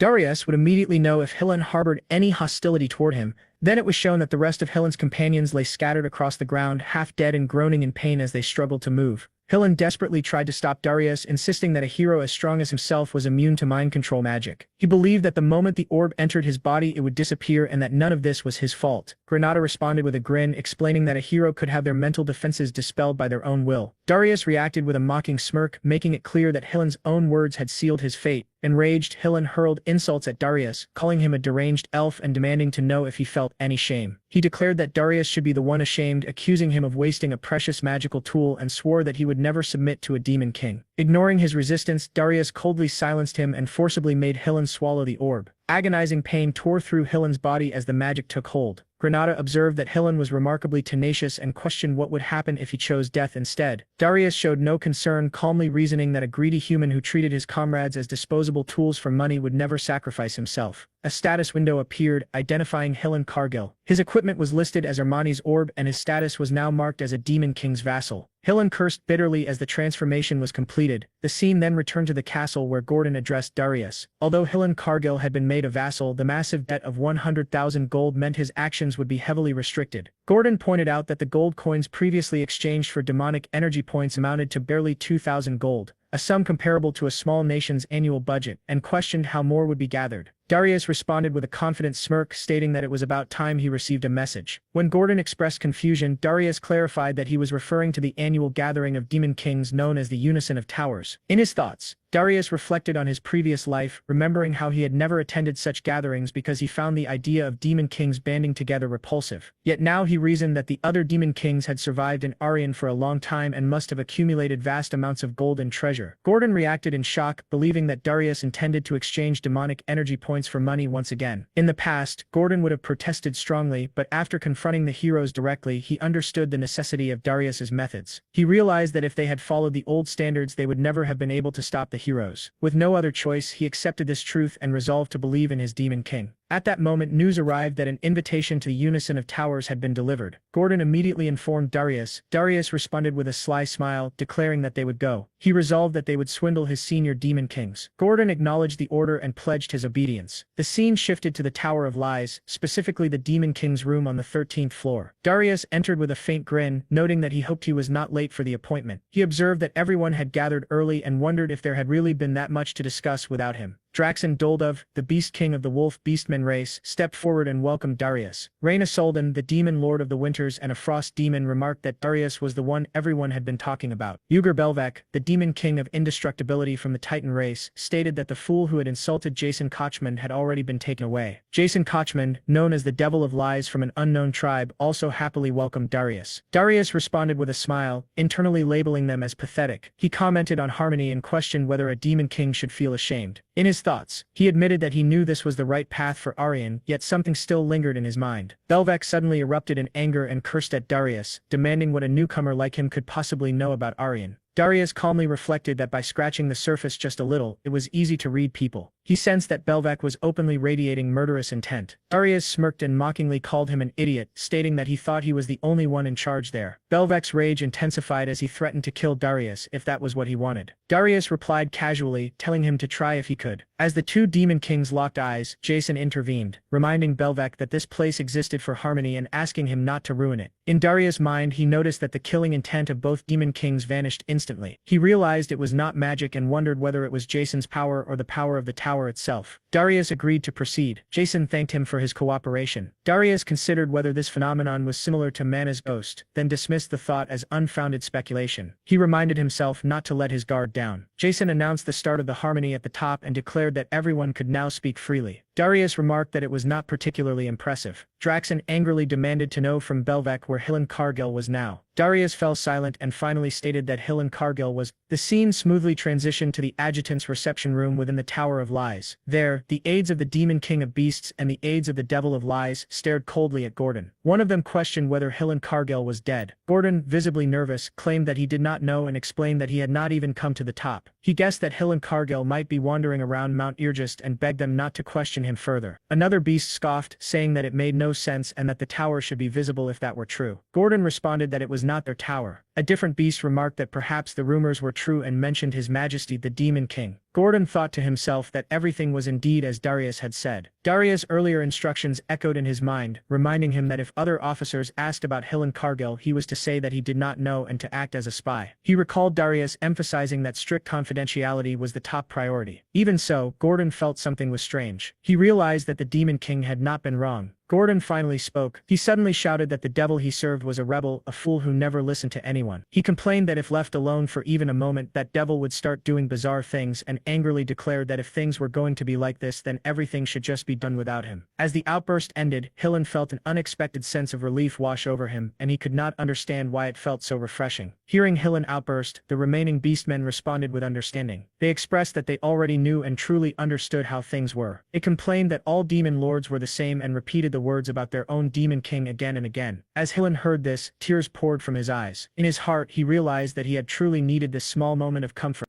The scene transitioned smoothly back to the Tower of Lies. Belvek stared at Darius in disbelief, questioning whether Dais genuinely expected him to accept the situation as it was. Dais responded calmly, affirming that this was indeed exactly what he expected. Belvec erupted in anger. He pointed out that Hill and Cargill had not even arrived yet and accused Dais of not even building the tower on top of the mountain. His frustration reached its peak as he shouted about the tower being 82% complete, demanding to know who Dais thought he was fooling with such nonsense. Jason chimed in, remarking that the situation remained unchanged with warriors still targeting the tower. He questioned why Burji Dais had abandoned his own tower just to come here. Mockery dripped from his words as he referred to Dais as a demon king who had lost his tower and sarcastically recalled the lessons from the Demon King Academy, calling him the best leader ever with clear irony. Dais dismissed the concern outright, stating that there was nothing to worry about because he would personally protect his own tower. Internally, he admitted that something had been bothering him for some time, particularly the Devil of Lies. When Jason attempted to continue in the same mocking tone, Dais cut him off, signaling that there was no need for further commentary. Draxon, clearly irritated, questioned whether Dais truly believed that Grand Duke Arcane would ignore this situation. Dais replied flatly that it did not matter what that old woman said. Draxon silently acknowledged that Dais was without question extremely stubborn. Dais reflected inwardly that even if he confronted them directly, there would be no way to confirm anything. For now, his doubts were sufficiently settled. He concluded that avoiding unnecessary trouble was better than being caught and reminded himself of their real objective. The top priority was collecting 100,000 gold. After that, the conversation among the demon lords continued. Burji Dais appeared far more active in the discussion than expected. As Dais observed the exchange, he realized that even among demon kings a clear hierarchy existed. The Demon King of Lies stood firmly at the top tier. Dais carefully observed and gathered information, paying close attention to which demon king seemed particularly desperate for magic points. In the midst of his observations, Reyna suddenly cast a cold gaze toward Dais, leaving him momentarily confused. The scene shifted to the balcony on the 13th floor of the Tower of Lies. Reyna stood there alone. Dais approached her and asked what was going on. Reyna explained that it was not a secretive matter. After hearing the rumors, she had simply wanted to speak with him privately. Dais was surprised that Reyna specifically wanted to talk to him. Reyna turned toward him and confirmed it directly. She stated that she agreed with some of his opinions. Dais was visibly shocked and wondered whether Reyna had ever said anything like this to him in his previous life. Reyna clarified that he should not misunderstand her intentions. She explained that she did not hate orthodoxy the way he did and that she believed in classical values. However, she also believed that flexibility was sometimes necessary, especially in Aaron, which was precisely why she had wanted to meet him. Compared to the others, she added, he was at least someone she could communicate with. Dais shared his thoughts in response. Reyna replied that it was not bad and admitted that he was better than she had initially expected. Dais accepted the compliment with mild surprise. Reyna then handed him an item and explained that it was a personal communication port. She told him that if he ever needed advice, he could contact her at any time. She added that as long as he did not insult the Demon King's standards in front of her, she would tolerate him. She expressed her hope that someone capable of proper communication like Dais would not disappear anytime soon. Dais asked why she did not simply speak with the Devil of Lies instead. Reyna explained that his mind could not be read and that while he was better than the other two, there were still limits. With that explanation, Reyna left the balcony. Left alone, Dais admitted to himself that he still could not fully trust her. Even so, Reyna Soldan remained in his mind as an unexpected and valuable gain. At the same time, the scene shifted elsewhere, inside the Tower of Burjus. On the first floor of Burjus Tower, the princess arrived after baking cookies for Lodger. She cheerfully presented the cookies to him and urged him to try them. Lodger was surprised to see snacks inside the Demon King's tower. The princess laughed softly and explained that the ingredients had been purchased by the Demon King himself. With the assistance of spirits, she had attempted to bake them on her own. Lodger praised her as a genius spiritist and remarked that the atmosphere felt unusually comfortable. The princess encouraged him once more, inviting him to taste the cookies. Lodger chuckled and decided to eat them with gratitude. Inwardly, Lodger reflected that the princess had been raised without ever having to lift a finger, without even a single drop of water touching her hands. He assumed that homemade cookies from someone like her would not be particularly good. Even so, he resolved to call them tasty out of courtesy. The moment he took a bite, his thoughts completely collapsed. The flavor overwhelmed him and the taste caused his mana to sway violently. He realized that he had never tasted anything like these cookies before. To him, they tasted like heaven itself. The princess watched him closely and asked about the taste. Lodger found himself unable to look away, completely stunned by what she had created. The princess explained that she had mixed a small amount of sesame oil into the dough and waited shyly for his reaction. Relieved that it had turned out well, Lodger struggled to understand why something like this felt so precious to him. He sensed his mana draining before suddenly surging again. The princess smiled and explained that this was a gift meant to build a friendship for the future. The princess then playfully offered the idea of giving some to Granada as well, giggling as she spoke. Lodger reacted by remarking that the shock would be even greater than before. The princess grew even more excited, wondering whether the Demon King himself would like them too. Lodger acknowledged the thought as the moment settled into a quiet calm.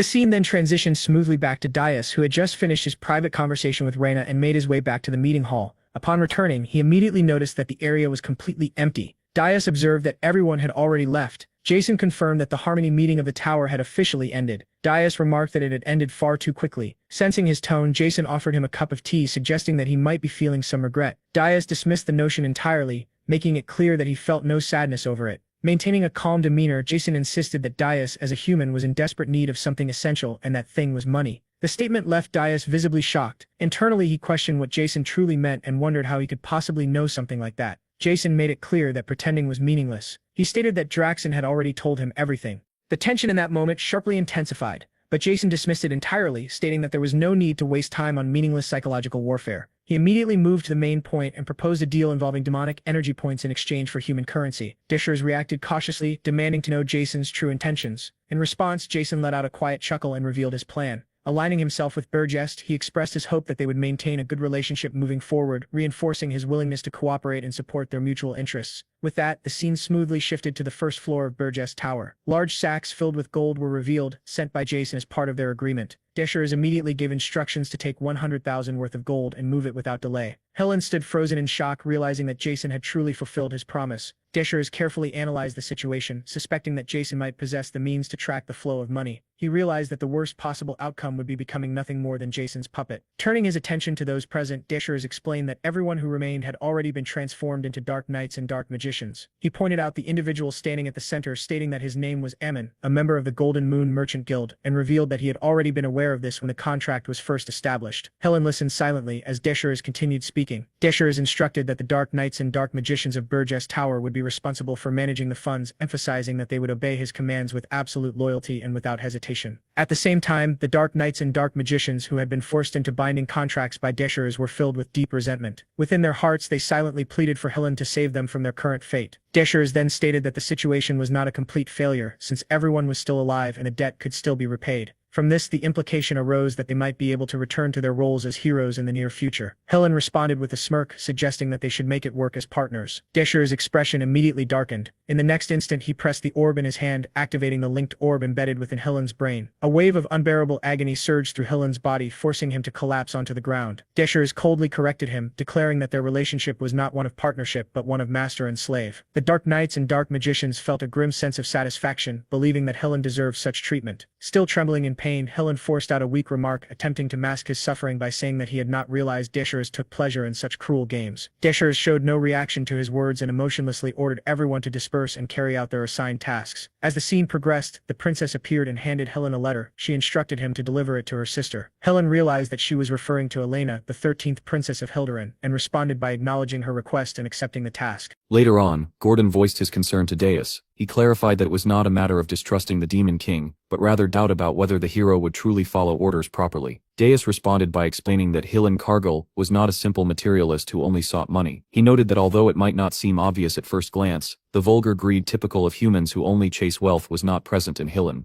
At the same time, Deus admitted that Hillen was not especially noble either. He concluded that Hillen Cargill did not seek honor, but popularity. Deus observed that Hillen was aggressive in everything he did because he wanted to stand out. He added that if Hillen controlled himself well using the Armani orb, there would be no better spy than him. Gordon reflected silently, realizing that Deus had studied humans to this extent. He felt that he could no longer remain idle. Deus then smirked and imagined the outcome. He stated that if a hero acting as a subordinate of the Demon King were to destroy human society from within, it would be a sight worth seeing. Gordon immediately agreed and affirmed his loyalty to the Demon King. At that moment, a knock echoed at the door, leaving both of them briefly confused. The scene then revealed the princess entering the room. Carrying a plate of cookies, she offered them cookies in a calm and casual manner. Deus took the plate from her, and commented that she had been coming in and out of the hall room whenever she pleased lately. He warned that if he disliked it, he would send her to the underground prison for an entire month. The princess responded confidently, insisting that he try them first. Deus looked at the cookies, and remarked that they were nothing more than a simple human dessert. As Deus took a bite of the cookie, his expression changed instantly. He was visibly shocked by the taste and reacted to the unfamiliar flavor. The princess watched closely, and thought to herself that he had reacted, wondering if he liked her cookies, just like others did. A faint sweat appeared on Deus's face, as he smirked and acknowledged it. He remarked that for a human dessert, it was decent. The princess was stunned internally, realizing that he had withstood it. Deus then pointed out that medicinal herbs had been mixed into the cookie. He noted that the flavor was dangerous. The princess openly admitted it, saying she knew he would notice immediately. Deus connected her action to the reward he had previously given her, and concluded that she clearly wanted something specific in return. The princess chuckled and confirmed that this was indeed the case. Deus remained silent, his confusion obvious. The narration then shifted forward in time. After arriving at Molten Walk, they immediately departed for Hilderan through the teleport circle, and Granada restored discipline soon after. The scene moved to the Scarlet Hawk mercenaries' headquarters, where all of Granada's subordinates returned beaten and battered. Granada, burning with anger, questioned how they had all fled during the first avalanche and left their captain behind. He accused them of abandoning him over something they did not even bother to face. One mercenary, his face swollen and tearful, tried to explain. He insisted it was not like that, and begged Granada to listen. He described Era Ergust as a place where even heroes had fallen and questioned how mid-rank mercenaries like them were supposed to endure it. He claimed they had no other choice if they wanted to survive. Granada responded with fury, beating the man as he shouted that survival did not justify abandoning their captain. Just then someone called out to Granada, causing him to turn around. Standing before him was a blonde-haired female knight. She introduced herself as Kaid, declaring that she was a hero. She explained that due to unavoidable circumstances, she had been unable to join the hero's expedition from the beginning, but had now come to seize the opportunity to participate. Despite her late arrival, she asked for permission to join the hero's expedition. Granada responded with visible confusion, questioning her reason for coming, and expressing his disbelief at seeing a hero appear in that place. At the same time, some of Granada's subordinates, already intoxicated and enjoying themselves, began joking around. They pointed out that Kaid had been the one who paid for their drinks, while their captain was absent, and casually suggested continuing to drink more. Granada immediately silenced them by striking them again, and ordering them to be quiet. He then acknowledged Kaid's generosity in paying for their drinks, but informed her that the hero's expedition had already ended. Hearing this, Kaid was left visibly stunned. Granada continued explaining, stating that Hill Cargill and the others had already departed from Holton Walk. Kaid reacted with shock and disbelief. Unable to accept the situation, she apologized for her bold request, and asked him to tell her everything that had happened, expressing her desire to hear about the expedition's failure. Internally, Granada resolved that he would only reveal the information that the Demon King had permitted him to share. The scene then shifted to the two of them sitting together inside a restaurant. Granada began recounting the events in detail, explaining everything that had transpired. After listening carefully, Kaid handed him several gold coins, while showing clear disbelief. She realized that the Demon King's tower had not actually been located at the summit. With that realization, she concluded that there was no longer any reason for her to remain there. She expressed her gratitude to Granada for taking the time to share the information with her, and stated that the gold was a gift in appreciation of his help.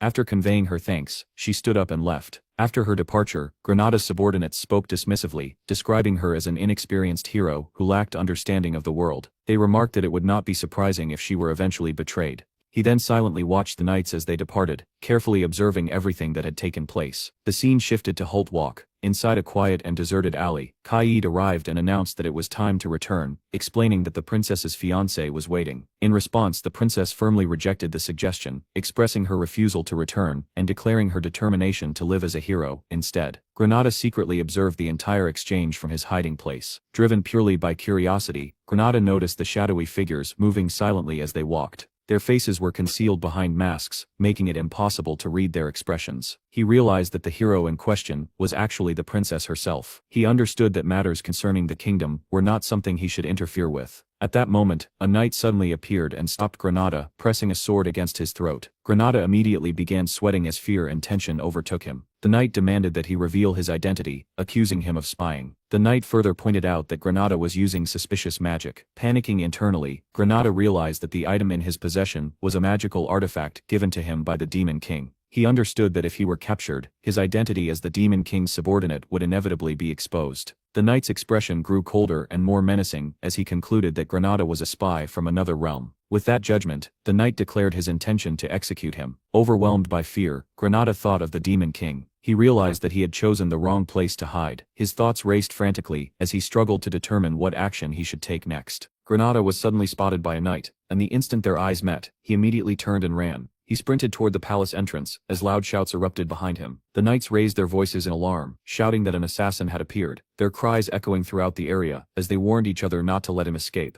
Shock spread rapidly as the possibility that he might truly be an assassin became real. However, the knights did not hesitate. They urgently instructed the princess to step back, quickly surrounding her, and forming a protective barrier with their bodies. Granada panicked internally, realizing that hesitation would only lead to his capture or death. Even if his identity were exposed at this moment, he had no other choice. At that instant, the knights released a barrage of arrows toward him, pushing the situation beyond the point of return. Just as the arrows flew toward him, the Demon King suddenly appeared. He casually remarked that he had been wondering why things were taking so long. In the next instant, the arrows aimed at Granada shattered in midair, effortlessly destroyed by the Demon King's overwhelming power. Granada was left completely stunned by what he had just witnessed. Unable to fully comprehend the scene before him, Granada watched as the Demon King spread his wings and rose into the air. A flame of magic calmly formed in the Demon King's hand, as he casually commented that Granada must have been wasting time playing around in a place like that. The Demon King dismissed the entire matter lightly, casually remarking that there was no need to make such a fuss over wounds that could heal easily. Hearing this dismissive attitude, Granada reacted with visible frustration, expressing through his tone and demeanor that he was taking the situation far more seriously.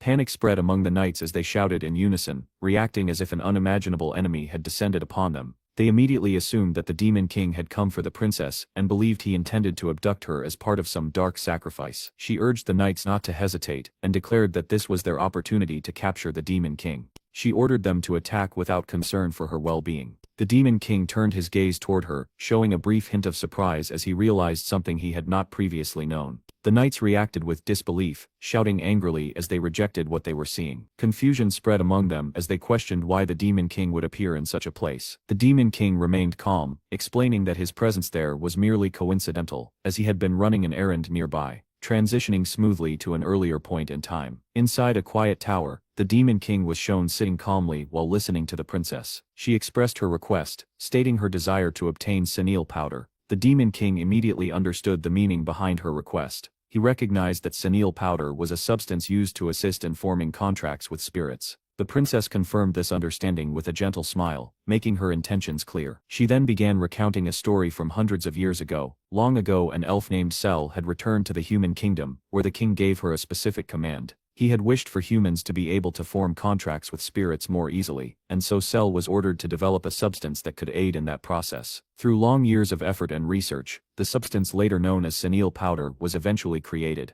The Demon King shifted his focus back to the princess herself, calmly pointing out that based on her natural talent alone, she did not actually require senile powder. The princess responded with a faintly saddened expression, conveying that he was overestimating her abilities. She explained that, as he already knew, the tower contained very little mana, and without senile powder, her spirits would struggle to function properly. The Demon King continued, revealing that he himself had been considering forming a contract with a new spirit, specifically one of a higher level. Hearing this, the princess became visibly flustered. She turned her face away and pouted slightly in embarrassment. Her fire spirit and water spirit mimicked her reaction perfectly, reflecting her emotions. After a brief moment of silence, recalling memories from a previous life involving Ernan, she remembered that at the age of 27, she had formed a contract with a high-level spirit, an event that had shaken the entire continent and thrown it into chaos. Forming a contract with a higher-level spirit was something only a few humans had ever achieved, yet now it was happening 7 years earlier than expected. She had intended it to be a surprise. The Demon King casually finished his cookie, expressing that he had eaten well before standing and leaving. The scene returned to the present. Daius raised his hand, forming a dense and overwhelming mana flame. He expressed his intention to finish everything quickly due to his own circumstances. The Night Princess froze in shock. Without hesitation, Daius released the flame. A massive explosion instantly engulfed the battlefield. When the destruction cleared, everything had been annihilated.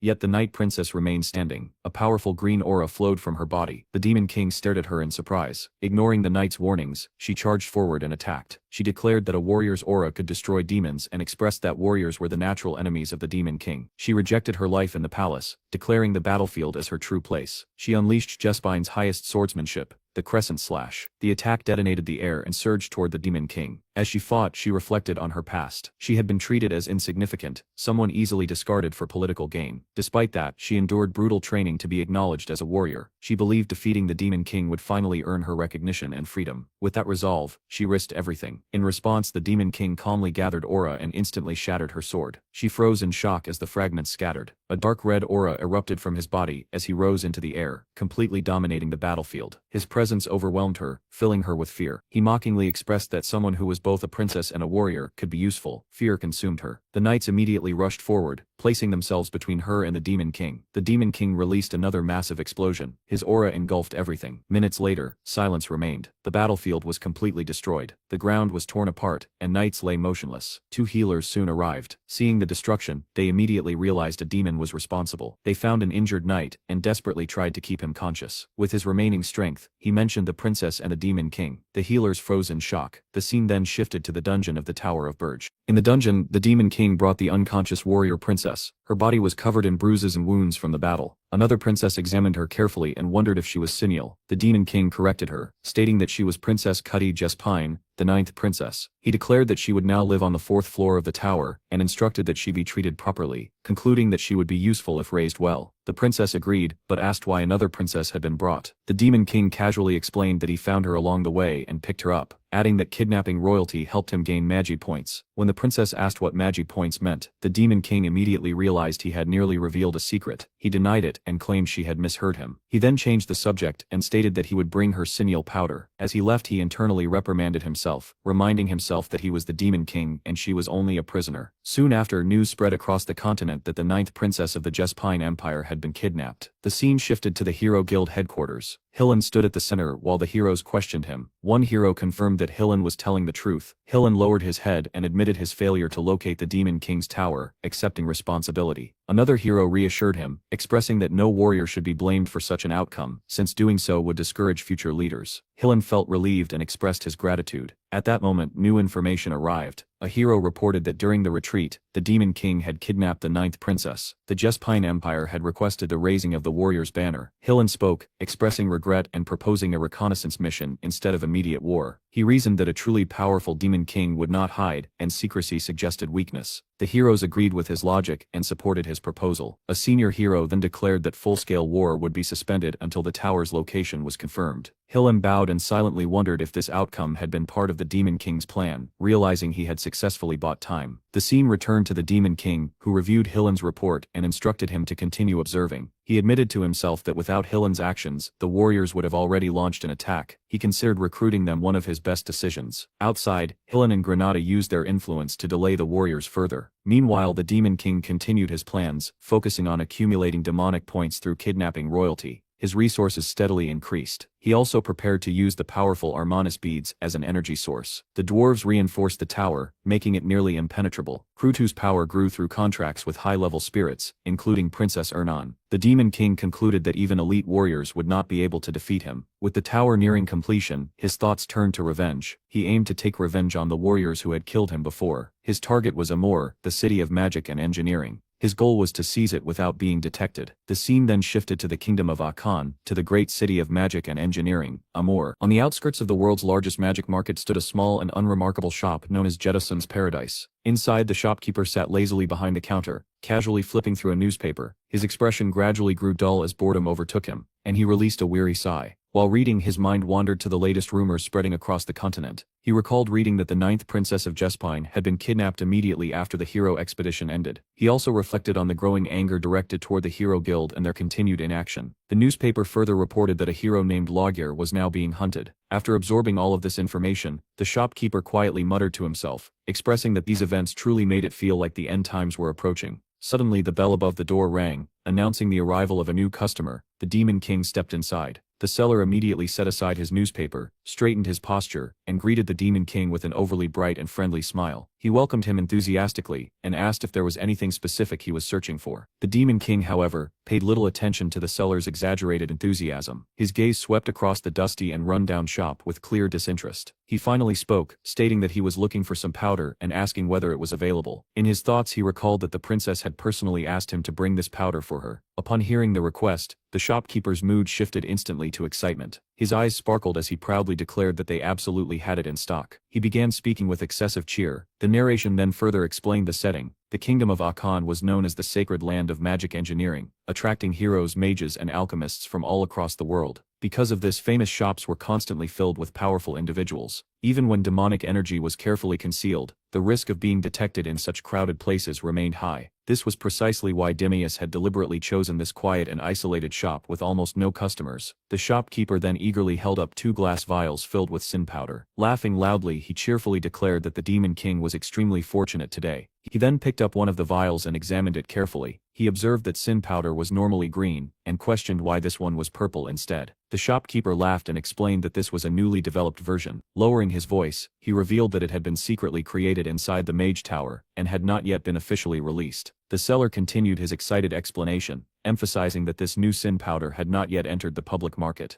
In his thoughts he assumed that the man before him must be a wealthy noble, since no ordinary person would travel all the way to such a remote and shabby shop. The Demon King immediately saw through the seller's intentions. His expression darkened as he realized that the seller understood he had limited options and was deliberately attempting to extort him. Anger surged within him, and for a brief moment he considered killing the seller on the spot. However, before he could act on that thought, the bell above the shop door rang once again. The seller instantly shifted his attention away from the Demon King and turned to greet the new arrivals with cheerful enthusiasm. A group of people stepped inside, and one of them quietly whispered to another, expressing disbelief and questioning why they were beginning their search in such a shabby place. The Demon King looked toward the entrance and froze in shock. He immediately recognized the newcomers as Princess Louise and her knights. One of the knights calmly remarked to Louise, expressing his belief that if the man named Logger possessed any sense, he would avoid appearing in places that attracted attention. Louise, however, displayed clear irritation. She openly complained, expressing frustration at being forced to enter such a filthy place because of him. Hearing this, unease grew within the Demon King as he was the one responsible for kidnapping Logger. One of the knights then approached the seller and politely explained that they were searching for someone.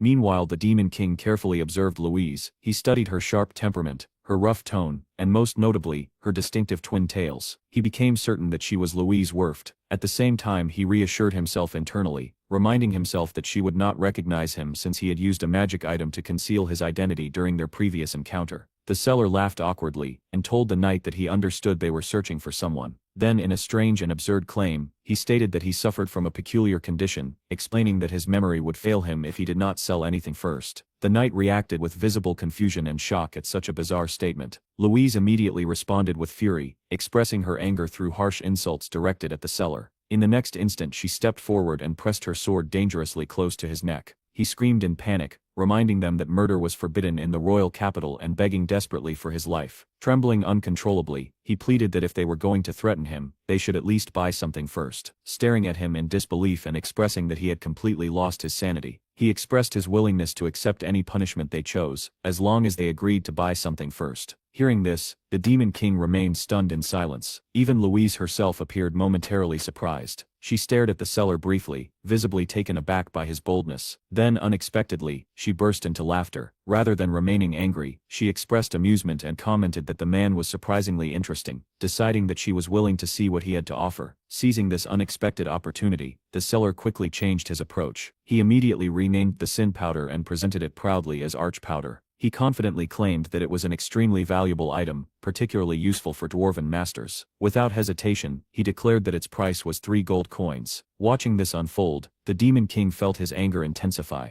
His teeth clenched tightly as he silently cursed the seller in his thoughts, realizing that the man had attempted to scam him and was now shamelessly deceiving Louise as well. Yet to his surprise, Louise appeared completely satisfied. She accepted the arch powder without hesitation, expressed her thanks to the seller with a smile, and even offered blessings toward him, before shifting her focus back to her true objective. She then calmly asked whether a dwarf named Logger had recently passed through the shop. The seller shook his head and expressed that it was the first time he had ever heard that name. However, he quickly added that there was a well-known gathering place in Aachen where blacksmiths typically met whenever they visited the kingdom, suggesting that they might find useful information there. She then signaled that it was time to leave, and her knight immediately acknowledged and followed her decision without hesitation. As she turned toward the door, she quietly expressed her disgust, remarking that the seller's behavior had been utterly shameful. Once Louise and her knights exited the shop, the tension finally dissipated. After the door closed, he raised an eyebrow and addressed the seller with a faint smirk, expressing his admiration for the seller's boldness in successfully selling worthless powder for 3 gold coins. The seller responded with a proud grin as he pocketed the coins, clearly satisfied with his success. He admits he stayed silent because Louise looked like a noble who would easily pay 3 gold and would not kill him over such a small amount. Smirking, he adds that for 10 gold, he could even share a secret.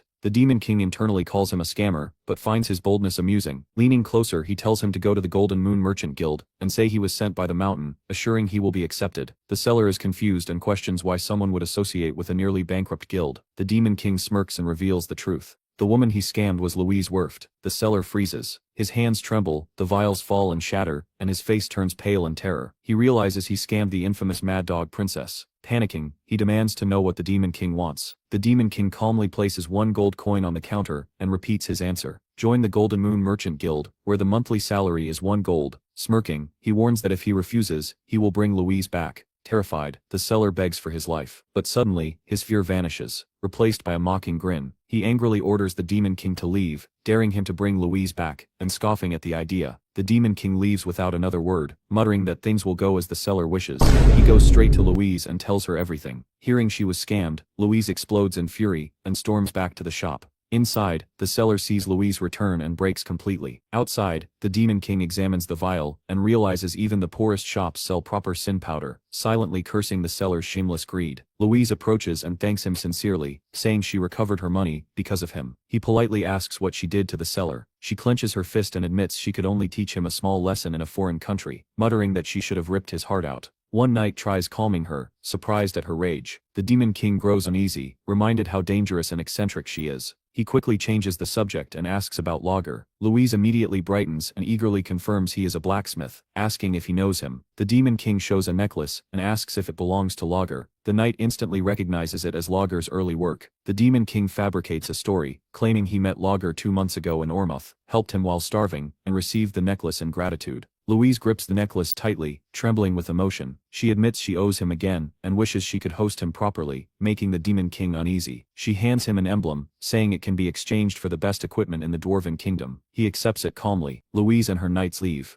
One knight asks her next move. She declares she will request reinforcements, and vows she will not let Lager escape. As they disappear, the Demon King's thoughts turn inward. One word echoes in his mind: the heart. Memories resurface. After regression, he realizes he forgot a crucial event. Draxon discovered the heart of a mystic beast. After absorbing it, Draxon gained overwhelming power. A realization settles in. That power was the only thing Demon King truly desired. Now reborn as a new Demon King, Demon King understands his current limitations. Dimensional interference is still heavily affecting him, restricting his true strength. If he were to fight Louise one-on-one under these conditions, especially with Louise being fully equipped with high gear, Demon King knows the outcome would be uncertain. At best, he would barely manage to win. That would not be enough to take revenge on the heroes, and to survive in this dimension. Demon King comes to a decisive conclusion. He will send Louise to Ormouth, to the place where the Tower of Beasts stands. Their two monsters will inevitably clash. The Mad Dog Louise and the Demon King of Beast Draxon. While those to tear each other apart in brutal conflict, Demon Kings will remain in the shadows, waiting for the perfect moment.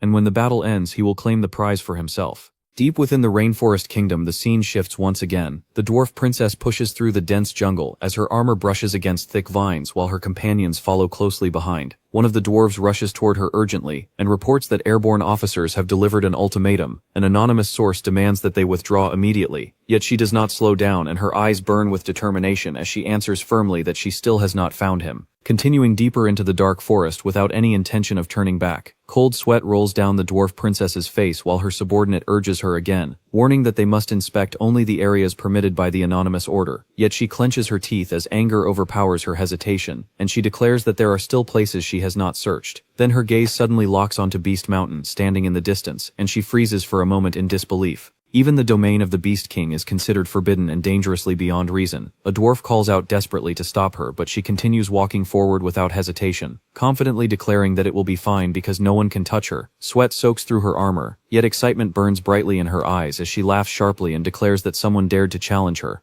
reminding everyone that they are part of the royal family, and the entire nation wields dwarven weapons crafted by their kingdom. If anyone wants war, then they will receive war. Beside her, the small doll companion whispers nervously and wonders what if there were never any loggers in this forest. What if the man they trusted fooled them? The princess immediately shoots a sharp glare toward the doll and coldly admits that such a possibility exists, but warns it to stay quiet or she will knock its head off first. Without waiting for any response, she marches forward again, while while glancing toward the distant tower and mutters that the Demon King's situation is becoming serious. Inside the tower, the Wolf Demon King slowly lifts his head as a demon girl appears before him and bows respectfully, while reporting that the dwarf princess is approaching Beast Mountain. His eyes widen in shock and he demands to know why that reckless princess has come here. Anger twists across his face as he suspects she may be trying to interfere with the heart of reincarnation. The chamber guarding that power is protected with absolute security, and even the pure mana sealed within the magma core cannot be altered. Even 10,000 spirits combined would be unable to move it. He mutters in frustration that the aggravation work is already in its final stage, and wonders why trouble appears now of all times. Suddenly realization strikes him like lightning, and he roars an order to stop her immediately and prevent the princess from approaching, but quickly adds another command that she must not be killed, and no one should be seriously injured. The demon servant hesitates and admits that such an order will be difficult to accomplish. Back in the forest, the princess suddenly halts as a towering muscular figure appears before her and blocks the path completely, his presence overwhelming and his calm voice carrying a deadly edge as he questions whether she has lost her mind and come here seeking death. The princess narrows her eyes proudly and refuses to be intimidated, declaring that the pride of the dwarves will never bend to threats. The man replies that this is the territory of the Demon King, and entry here is strictly prohibited, gripping his sword as he reminds her that someone should have warned her, adding with a dark chuckle that there is always the risk of being killed by demons in a place like this. The man is revealed to be Max, the Prince of Ormus, and orders him to move aside, demanding that he should not return until he finds the missing logo. Max's expression twists with irritation as he mutters that dwarves truly lack intelligence, remembering the full-scale war from 1 year earlier near the kingdom of Jasper, which borders the Demon King's castle. Ignoring the worried cries of her subordinates, she keeps her eyes locked on Max alone. Max begins speaking about how things work in his country, but she cuts him off with a sneer, declaring she's heard enough. The tension exploding as both prepare to strike, and the forest trembles under their power. Suddenly several men emerge from the shadows, shouting that it's their turn to claim the rewards. Max tightens his grip and orders them to kill everyone. Soldiers and hunting hounds surround the princess, cutting off every escape,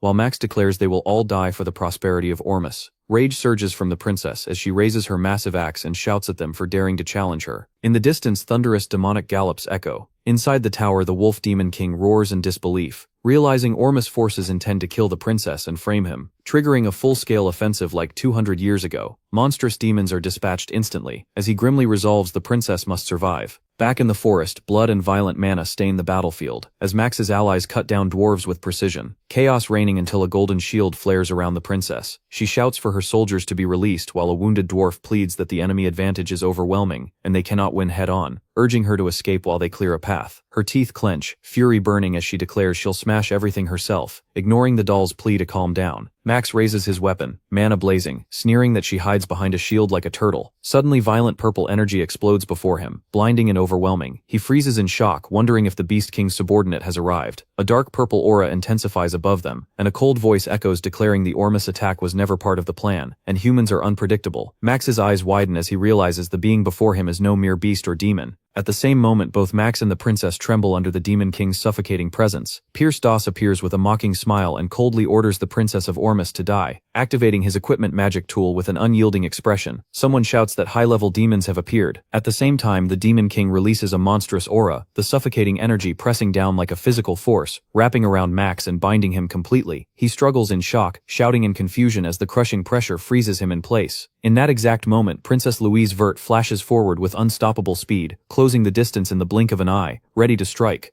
Some of Max's soldiers gather their courage and angrily shout that she dared to attack the prince and must pay for it. Yet even as they speak, they can feel the terrifying power radiating from her body, the pressure alone making it hard for them to stand their ground. Louise's expression hardens as she fires back that they came here to kill her first, and now she will send them to their prince as well. At that moment, the dwarf soldiers arrive and immediately form a defensive shield around the princess, while others rush forward to launch counterattacks. The forest erupts into chaos as explosions shake the trees and violent shockwaves rip across the battlefield. Watching everything from a distance with calm, unreadable eyes, the Demon King quietly remarks that Louise will not die here, deciding that the time has finally come to set his true plan into motion, as his gaze slowly rises toward the towering beast tower ahead. As the scene shifts to the tower, an immense surge of energy radiates from it, thick and overwhelming as if the very air itself is trembling. Inside the chamber, the Beast King rages as he realizes another demon lord has sent demons into his territory, his anger growing as he understands that the timing is far too perfect while the princess and Ormuth forces are clashing outside.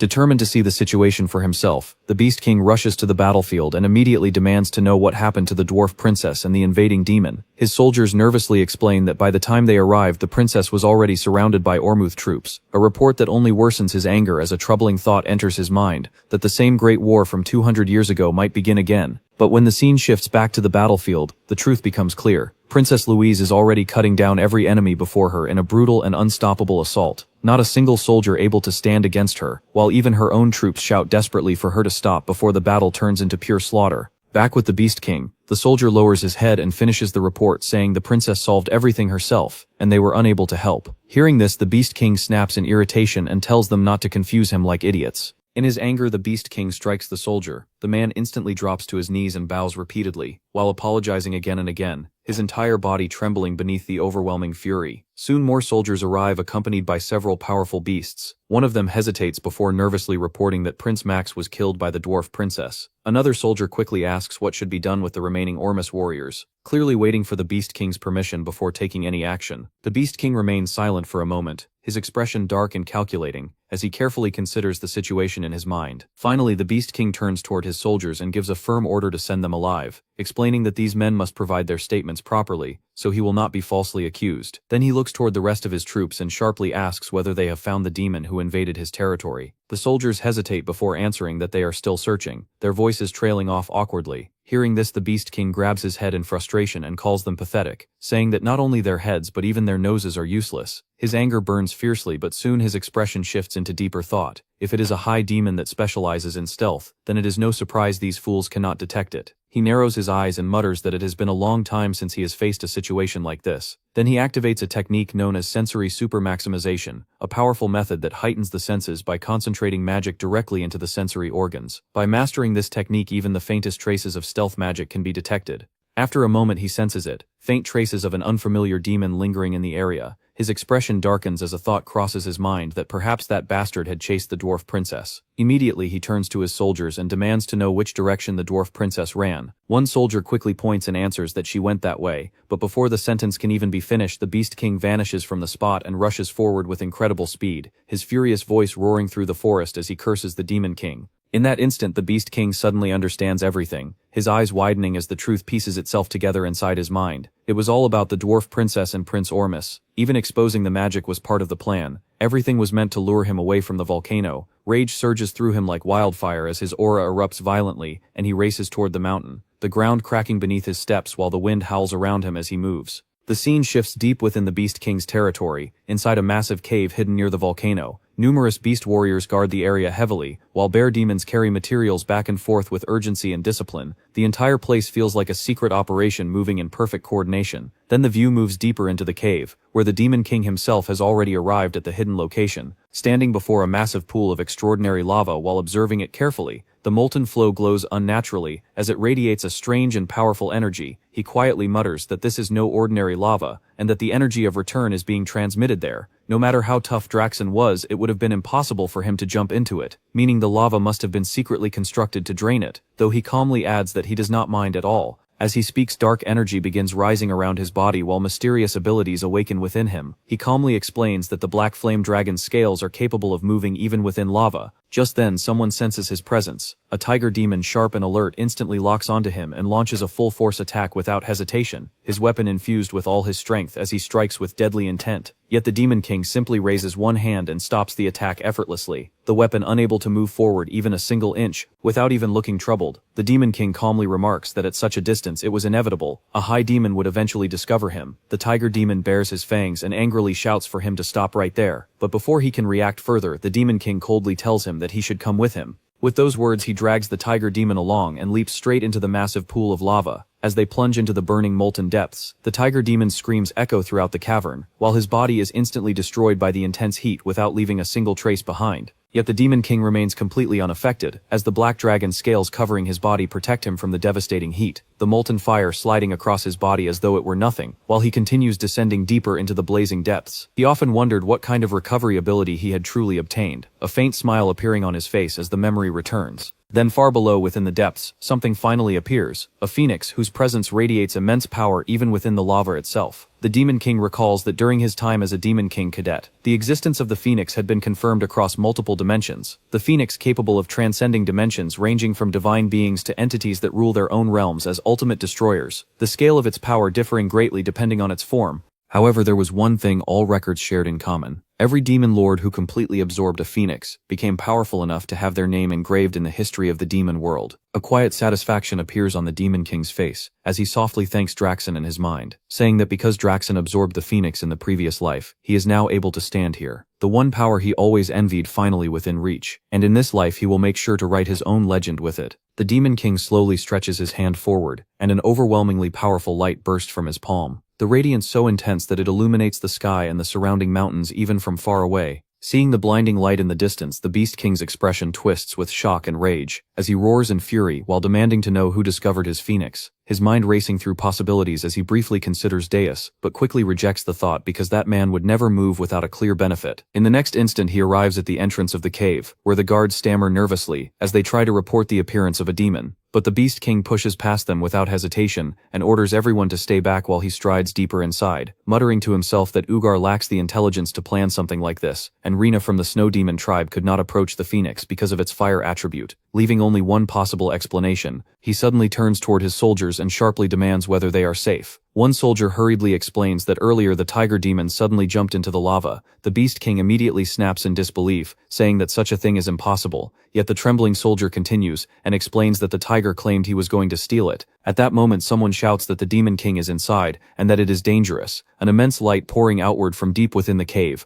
growing brighter with every passing second as its glow spreads far beyond the cavern and becomes visible even from great distances. From afar several figures witness the astonishing sight: Princess Louise, Merchant Granada, Cargill, and Princess Elena, standing beside their soldiers as they watch the radiant eruption in stunned silence. Meanwhile, the Beast King's fury reaches its absolute peak as he clenches his fist and his aura explodes violently around him, roaring with uncontrollable rage that he will kill the intruder. And within the blazing depths the phoenix finally reveals itself.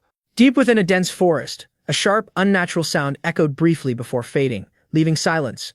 On the forest floor lay Deus, motionless, abandoned by life. Minutes passed before his eyelids trembled and opened, confusion clouding his gaze as he stared at the tangled canopy above, unsure where he was or how he had arrived. Around him, animals had gathered, wolves in the shadows, small creatures peeking from bushes, birds perched above. None attacked, they simply watched the stranger in their territory. Ignoring them, Deus slowly pushed himself up, heavy and disoriented, searching his memory. Then it hit him: the phoenix. His plan had been simple: kill it, store it in his subspace, and return to his tower. But the volcano erupted, its force hurling him across the sky before he crashed in this forest. Walking through the trees, he reached a narrow stream and froze at his reflection. His appearance had completely changed. The face staring back was unfamiliar. Far away in Ormus, Princess Louise reported to the king about the battle.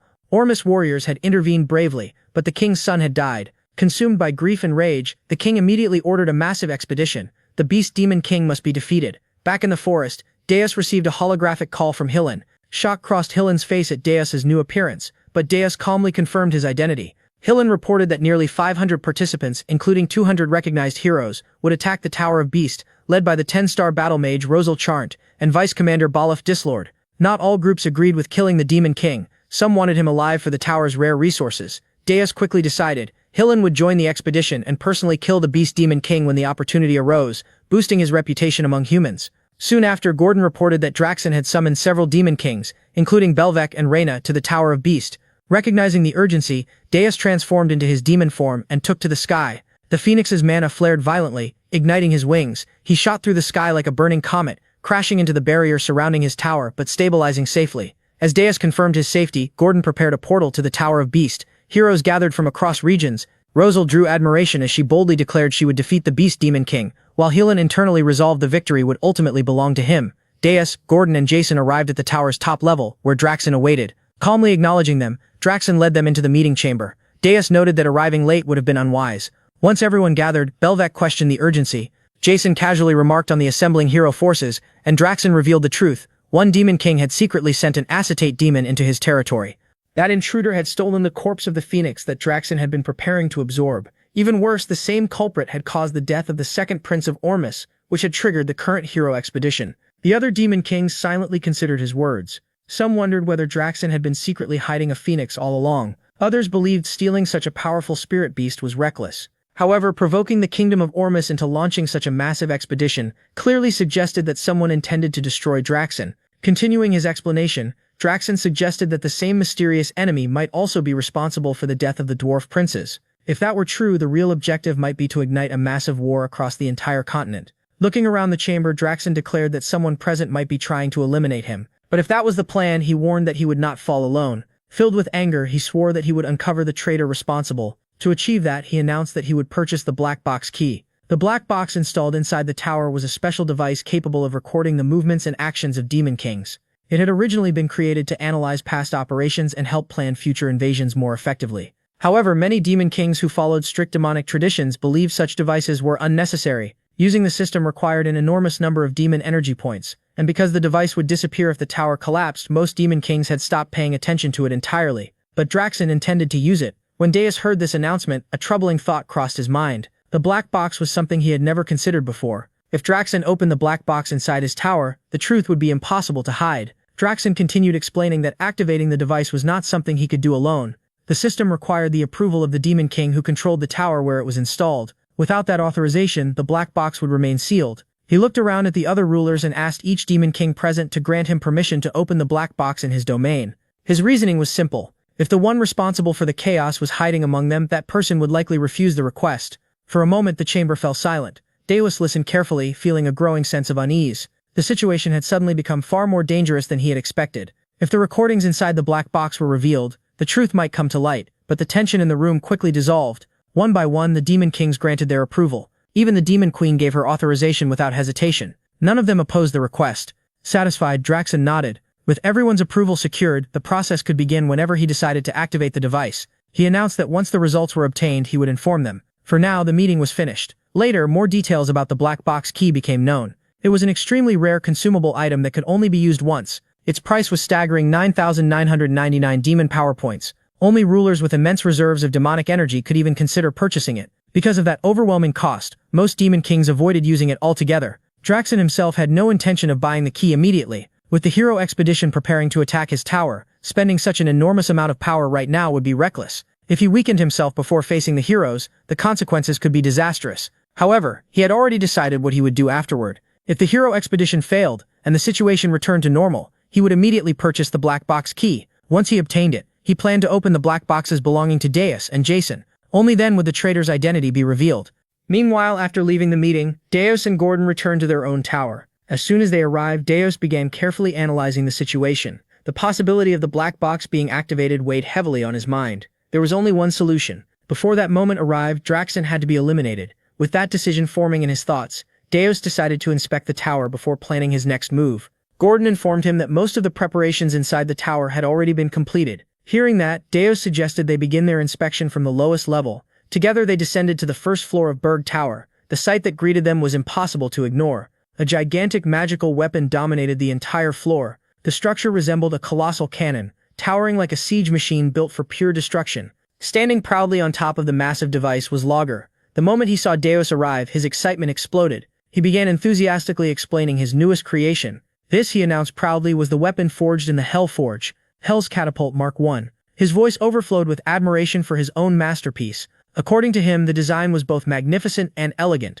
It was without question the greatest creation he had ever produced. As Deus and Gordon turned to leave, Lager continued shouting excitedly behind them, thanking the Demon King repeatedly and promising that the next weapon he created would be even bigger, stronger, and more extraordinary. Leaving the loud inventor behind, Deus and Gordon moved up to the second floor of the tower. There they found Kate Turde standing alone in the training area, practicing her swordsmanship with focused determination. The moment she noticed Deus entering the room, she did not hesitate for even a second. She lunged forward and launched an attack immediately. Her blade moved with impressive speed, cutting through the air toward him.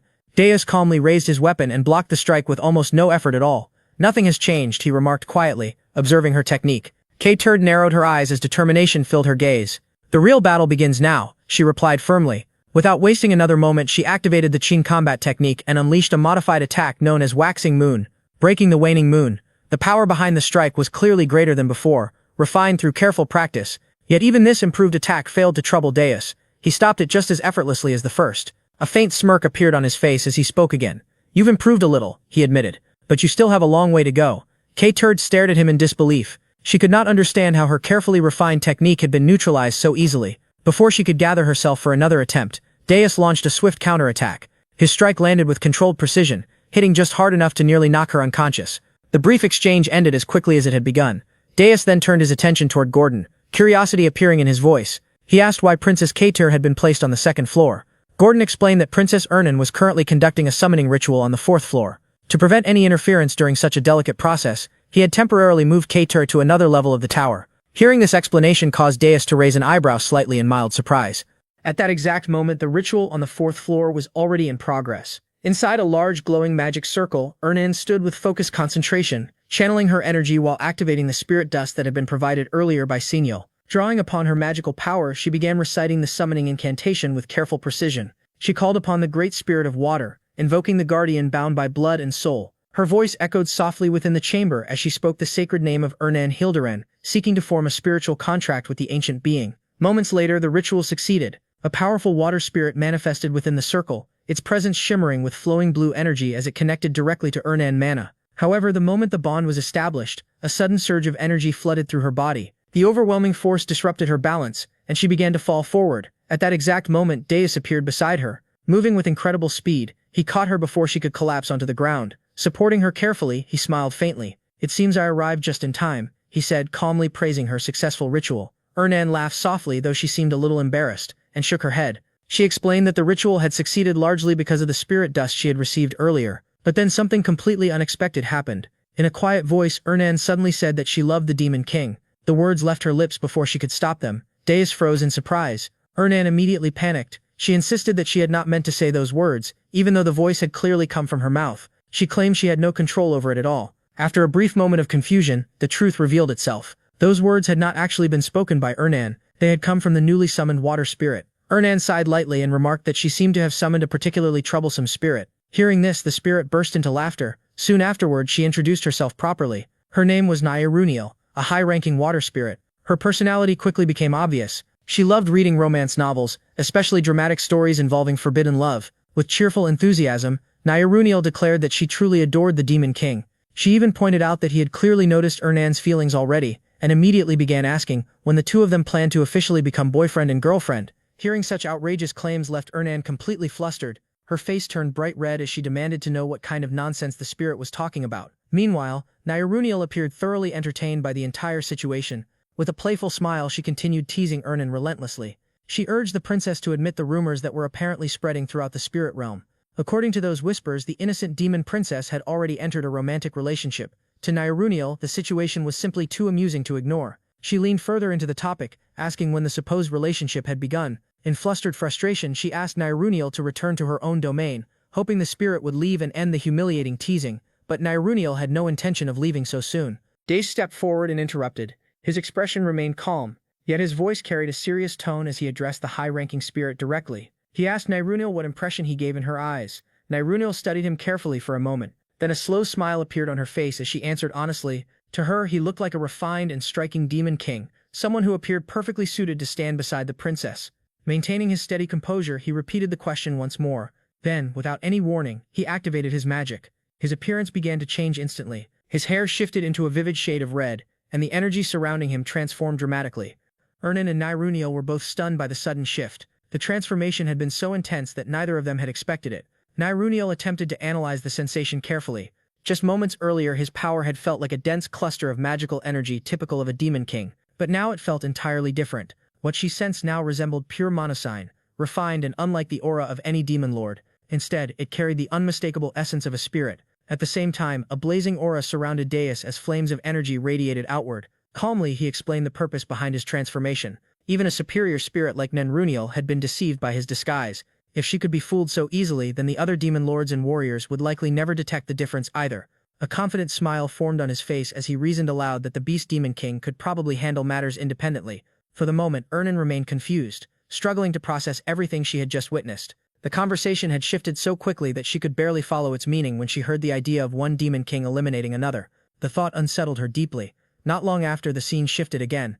Deus moved swiftly through the sky, flying at tremendous speed with clear determination. While he traveled, a system notification suddenly appeared before him. Gordon's face appeared on the screen. His expression was filled with stress and urgency. He looked completely overwhelmed, even grabbing his own hair in frustration as he shouted loudly. Deus remained calm and asked what had happened. Gordon immediately responded that the situation involved the Demon King. The news surprised Deus briefly, though he quickly regained his composure. Gordon continued speaking in disbelief. He could not understand why a Demon King would attempt to eliminate another. Deus answered without hesitation. He reminded Gordon that he had already stated his intention clearly before. He planned to remove Draxon. That response only increased Gordon's panic. He protested loudly, explaining that such actions violated the long-standing rules among Demon Kings. If the others discovered that rule had been broken, the consequences could become uncontrollable. Deus tightened his jaw slightly as he considered the urgency of the situation. He explained that the matter had to be resolved quickly if Draxon succeeded in opening the black box first. The entire situation would turn against him. In that case, Deus himself would be the one to suffer the consequences. Gordon admitted that he understood the reasoning, but understanding the logic did not make the plan any less dangerous. He emphasized the risks involved. The Demon King had not yet obtained Orion dimensional energy, and Deus still lacked the ability to fully control such power. Dimensional energy was a fundamental force that existed between worlds. Without mastering it, the margin for error remained extremely small. Every realm naturally resisted intruders from another dimension. When a being crossed into a foreign world, that world reacted defensively. It pushed back with overwhelming pressure, using dimensional energy as a barrier. The force alone was enough to suppress the abilities of the invader. Because of this natural rule, demons who entered the devil experienced extreme weakening. Their original strength was heavily restricted. A demon whose power ranked at the terrifying level of 666 in their own realm would be reduced to something closer to level 1 after arriving in another world compared to their original power. They became almost insignificant. In that weakened state, they would have to face warriors chosen by the dimension itself, guardians who existed to preserve the balance of that world to overcome this natural suppression. The demon race had created a specialized invasion system. That system was known as the Demon King's Tower, sometimes called the Devil's Tower. The tower functioned as a magical conduit that linked the demon world, the Demon King, and the flow of magical energy. By investing accumulated magic points into the structure, the Demon King could gradually draw stronger power from their home realm. As the tower expanded upward, the connection became stronger, slowly restoring their original strength. In many ways, the tower's growth directly reflected the ruler's true power. However, the system came with an important limitation. The farther the Demon King traveled away from the tower, the weaker the magical connection became. With distance, the energy supply thinned and their strength declined accordingly. Gordon reminded Deus of another crucial detail. The Beast King's tower had already reached 13 levels. In comparison, their own tower had only grown to the 5th floor. Reluctantly, Gordon admitted something uncomfortable. Even if Deus truly held the title of Demon King, victory inside the Beast King's territory could not be guaranteed. Deus acknowledged the situation calmly. Although he had absorbed the Phoenix Heart, he had not yet fully integrated its power. The energy inside him remained unstable,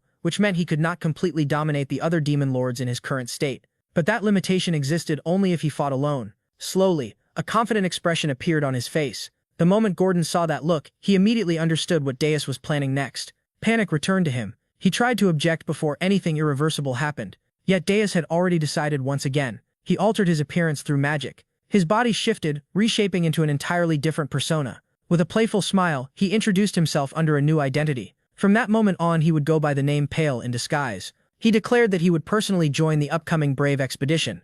Gordon froze in disbelief. The scene transitioned. In the distant region of Ormus, intense combat raged across the land. The Knights of Hillen were engaged in a fierce confrontation with invading demons. Though the knights managed to eliminate several enemies, they were not unscathed. Many bore injuries. The battlefield was chaotic, filled with exhaustion and destruction.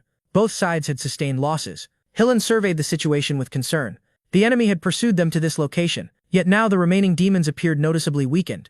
Recognizing the shift in momentum, Hillen moved quickly between fallen comrade, kneeling beside injured knights to assess their conditions. He provided healing potion, urging them to drink and regain strength.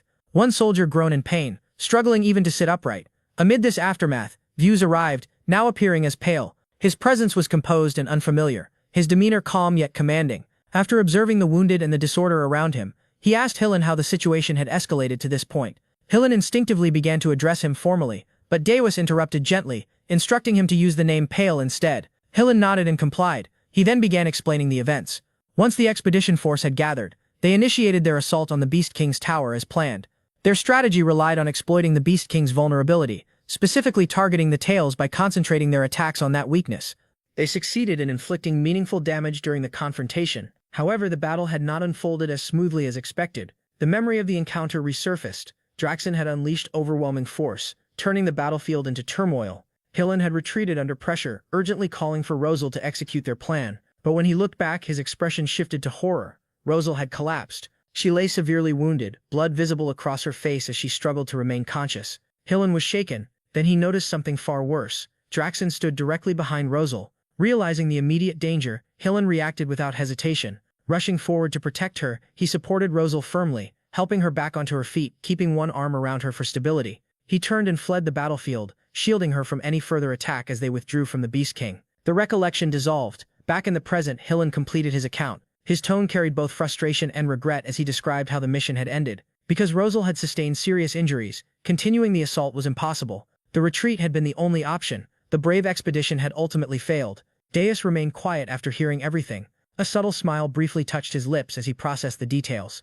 Then suddenly his expression stiffened. Something clicked in his mind. The pieces aligned with unsettling clarity. In short, everything had fallen apart. Hillen continued, explaining that despite their withdrawal, they had successfully dealt a heavy blow to the Beast King. Still, many knights were severely wounded and required urgent treatment. Their forces were exhausted. On top of that, they had eliminated a significant number of demons during the clash. As Deus listened, calculations formed rapidly in his thoughts. Rosal observed him closely. The more she looked, the more curious she became. She asked who he truly was and why he was assisting them. There was also something else she couldn't ignore, a faint warmth radiating from him. The energy felt unusually pure, unlike anything she had sensed before. Before responding fully, Deus glanced at the injured knights scattered across the field. Their bodies had healed, but their spirits remained broken. Simply fixing physical wounds would not be enough. Without restored morale, they would not fight effectively, and he needed them to defeat Draxen. Unity and resolve were essential. After a brief pause, he decided it was time to reveal part of his strength. A small fiery presence hidden within him stirred. He instructed everyone to follow him quietly.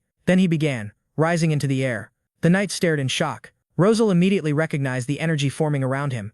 A golden flammable-like aura expanded outward. Behind him, a massive silhouette resembling a phoenix unfolded its blazing wings, dominating the sky with radiant power. The atmosphere transformed completely. Deora spoke clearly. He revealed that he was the wielder of the phoenix. His name was Pale and his objective was simple: to defeat the Beast King. Rosal's eyes widened. The phoenix was a legendary existence. The overwhelming surge of energy she had sensed earlier now made sense. That immense presence had likely been his. Judging purely by mono output, his strength was comparable to that of elite 10-star warriors. She felt a surge of hope.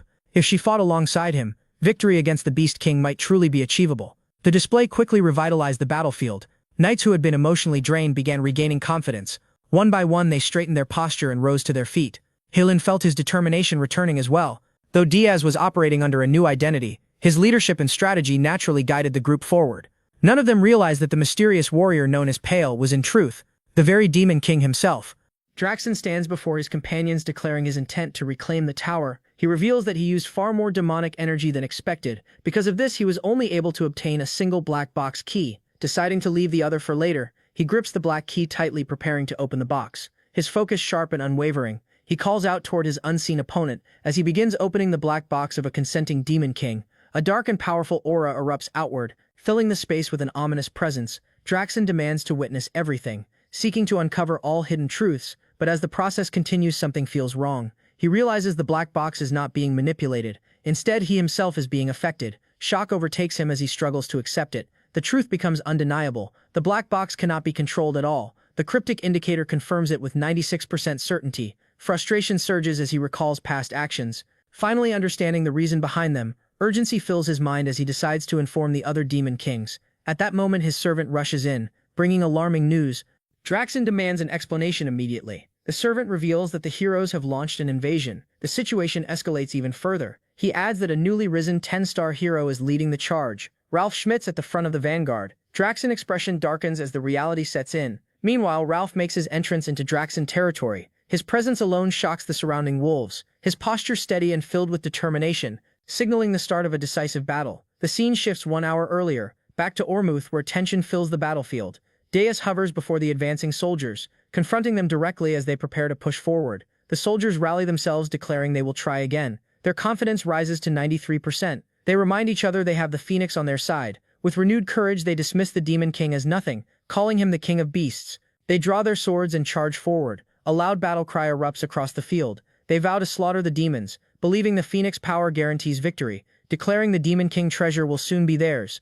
Observing this, Daze notes their morale has recovered, yet he remains uncertain about one thing, whether they can fully control the Phoenix mana. As events continue, the scene shifts again. Daze speaks calmly with Helene and Roselle. He acknowledges that 10-star heroes alone are not enough. expressing the need for reinforcements. Roselle smirks confidently at this, revealing that luck is on their side. A powerful hero has just requested to join. At that moment, a new presence arrives. Days immediately recognizes him. It is Ralph, a 10-star hero, known as the strongest among shield masters, serving as the vanguard of this mission. His arrival shifts the balance instantly, adding weight to the conflict ahead. The scene returns to the present, inside Draxen Kingdom where Ralph is already fighting. He moves effortlessly through the battlefield, slaughtering wolves while blocking attacks with ease. His shield radiates overwhelming spiritual power. Each roar from it spreads fear among enemies, driving them into panic and destruction. Watching this, Deus reflects deeply, recognizing Ralph as the second strongest tank. He understands the nature of his shield, a weapon capable of reflecting any impact. Deus knows how dangerous he truly is because in a past life Ralph helped defeat him,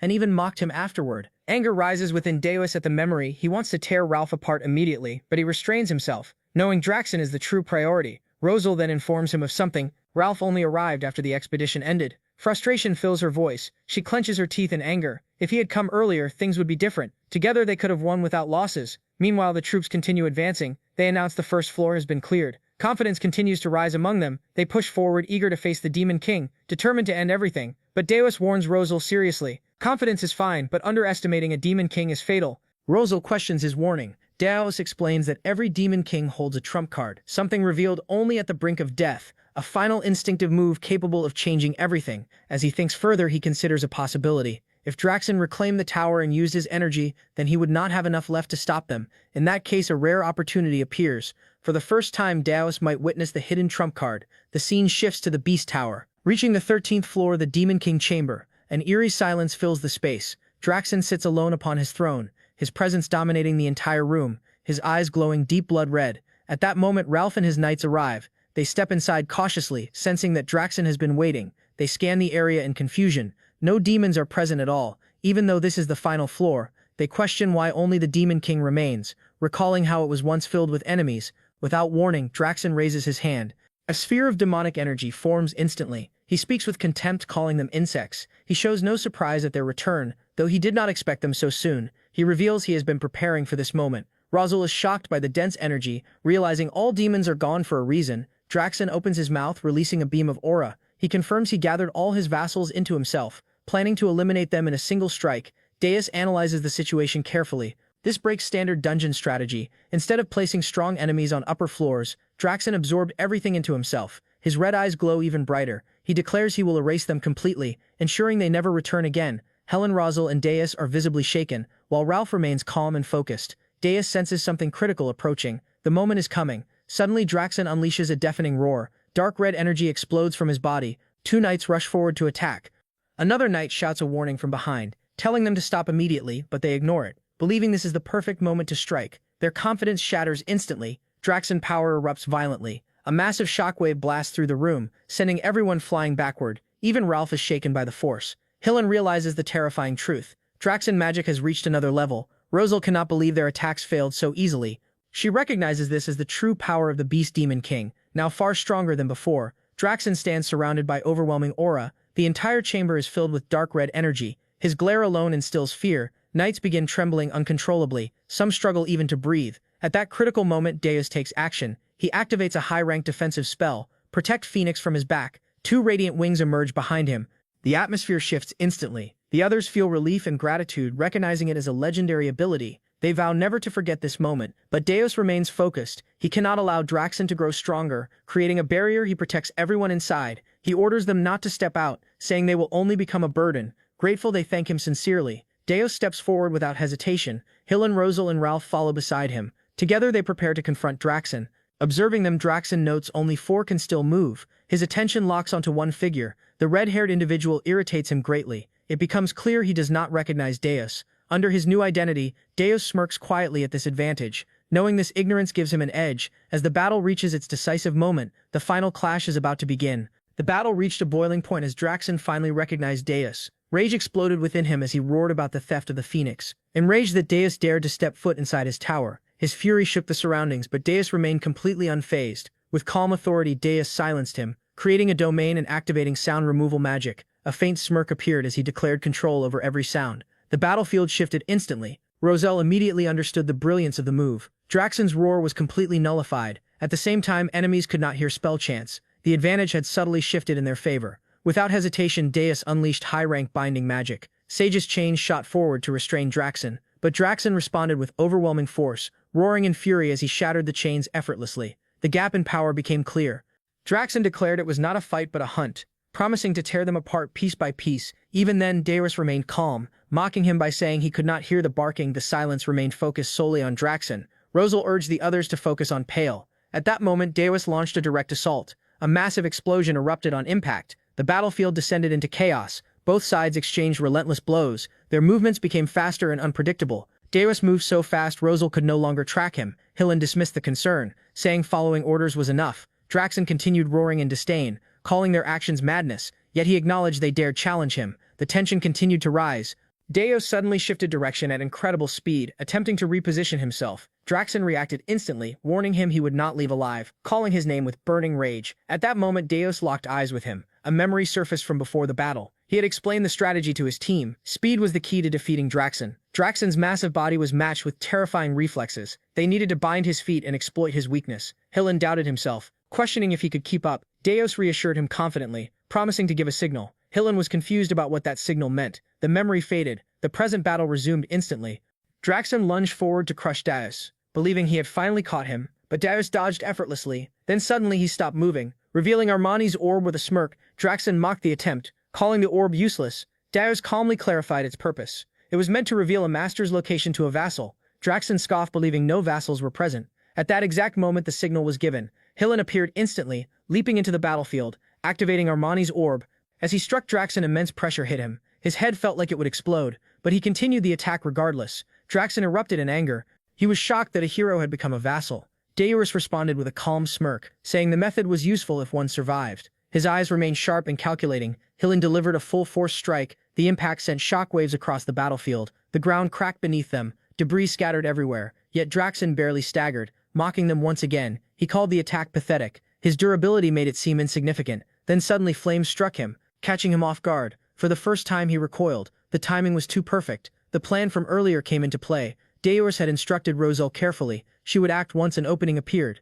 He told her to pour everything into the attack to turn her pain into power. Rosal had listened in silence. Her resolve hardened completely. Back in the present, she unleashed her full power. Mana surged violently around her. The air distorted under the pressure. She targeted Draxen directly, preparing a top-tier spell. Satellite cannon gathered immense energy. The ground cracked beneath her feet. Heat became unbearable even from afar. Then the attack was released. A massive beam tore through the battlefield, blazing with blinding intensity. It struck Draxen with devastating force. The explosion swallowed everything. Fire and destruction filled the area. Then silence followed briefly. Even the wind seemed to stop as the smoke cleared slowly. Hillen, Ralph, and Rosal watched closely, their bodies tense with anticipation. But Draxen stood once again.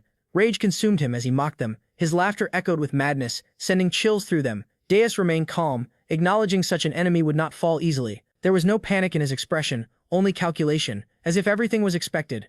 Draxen's fury surged to new heights. His mana exploded uncontrollably. A terrifying red aura erupted, engulfing the battlefield. The pressure forced the heroes back. Draxen declared his identity proudly, the Demon King of Beasts. He swore none of them would leave alive, charging toward Deus once more, faster and more erratic than before. But Deus stepped back effortlessly, a faint grin appearing. Seeing Draxen had become a mad beast, consumed by rage, Draxen screamed he would silence Deus, revealing the power of the Phoenix. A massive aura gathered in his hand. Heat distorted the surrounding space. He spoke with hatred and desperation. But before he could act, Deus struck with a precise attack, interrupting the build-up instantly. Draxen screamed in pain, yet refused to fall, declaring he would not die easily. Rosal identified his weakness immediately, his tails. Without hesitation, she aimed carefully. Gathering just enough mana, she released a precise strike, cutting through one of his tails cleanly. Draxen screamed in agony, his weakness exposed. The opportunity appeared.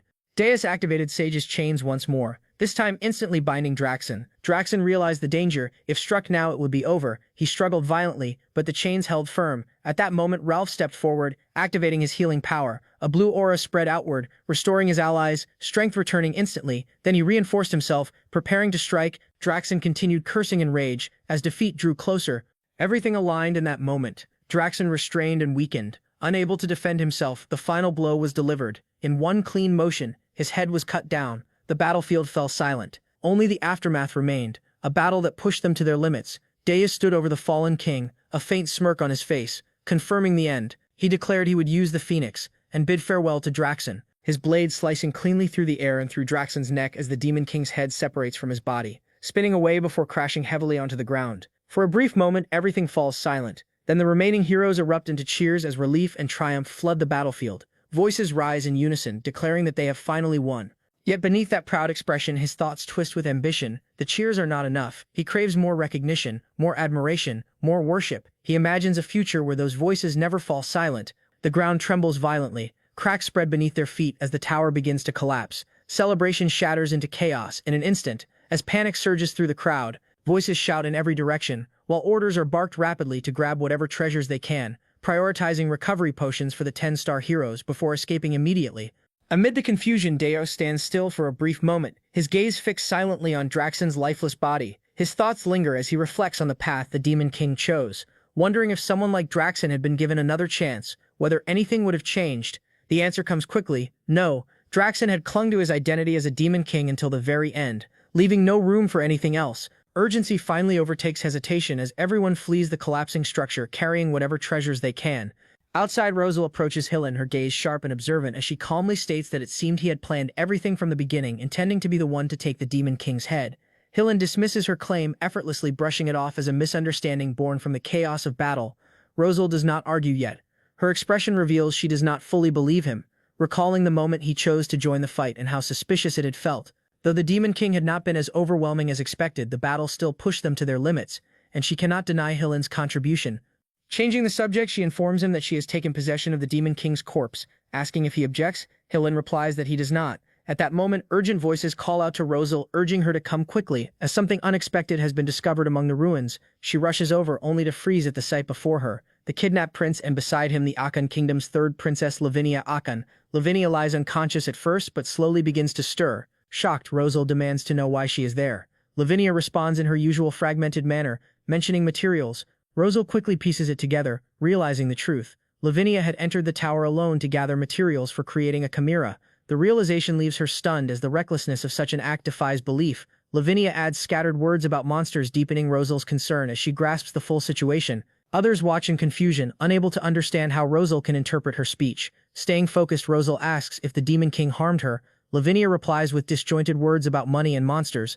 Rosal interprets it quickly, realizing she had been trading monsters for money. Lavinia confirms it without hesitation. Watching them leave, Deus reflects on her actions. Entering such a deadly place alone and negotiating with a Demon King for research is not just reckless, but dangerously unpredictable. The scene shifts to the Hero Guild, where elder heroes gather to discuss the aftermath. They note the loss of the Beast Tower, once a valuable hunting ground. Frustration evident as they speak of the effort invested coordinating sponsors and managing the 10-star heroes, only for an unknown figure to claim victory. This individual, known as the owner of the Phoenix, holds no affiliation with the guild. The elders question his identity, recognizing the importance of uncovering who he is. For the first time since a Demon King descended upon Urgest, the threat has been ended so decisively. Realizing the shift in power, they decide it is time to tighten their control over the heroes once more. The scene transitions to the Ormus Royal Banquet Hall, where the atmosphere is filled with conversation yet weighed down by exhaustion and grief. The king, overwhelmed with emotion, repeatedly expresses his gratitude, thanking the heroes for defeating the Demon King and rescuing the prince. Despite the lack of preparation, he urges everyone to enjoy the banquet while knights gently try to persuade him to rest. Among the guests, Rosal stands out, dressed elegantly as she sips a cocktail, observing the room quietly, noting that despite the somber mood, the drink is surprisingly good. Hillen approaches, offering a compliment on her appearance, remarking that the dress suits her well, while mentioning the princess has safely returned to the Akan Kingdom. Rosal responds with suspicion, questioning if he is trying to leave a good impression. Hillen laughs it off, claiming such efforts are meaningless before her. Shifting the topic, Rosal asks about Pale, expressing her desire to meet him, especially regarding the Phoenix. Others echo her curiosity, wanting to thank him. Then unexpectedly, Ralph speaks his voice alone, shocking everyone as he praises the Phoenix's owner. Hillen reveals that Pale has already left, deepening the surprise among the guests. The narrative shifts to the Urgus mountain range at Burgess Tower, where Gordon stares in disbelief, thanking Deus, asking if he truly killed the Demon King Draxen and returned. Deus confirms it calmly, leaving Gordon stunned. Struggling to process the reality, concern creeps into his thoughts as he wonders about the consequences and what comes next.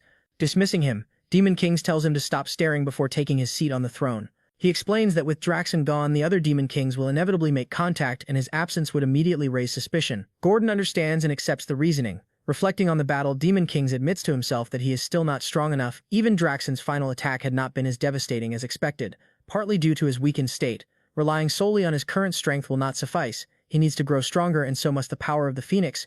At that moment, a message arrives from Jason requesting a meeting of the Demon Kings. The timing feels immediate, as if Jason already knows of Draxon's death. Internally, Demon King smirks knowing the truth, while outwardly feigning shock. Then another revelation comes. A new Demon King has already descended. This genuinely surprises him, as the speed of replacement suggests preparation or foresight from higher powers. Still, with no evidence linking him to Draxon's death, and the tower now gone, he feels confident enough to attend. The scene shifts to the Tower of Lies on the 13th floor, where several Demon Kings gather, including the Demon Queen of Bitter Cold, Jason the Demon King of Lies, and Big Rock Belvec.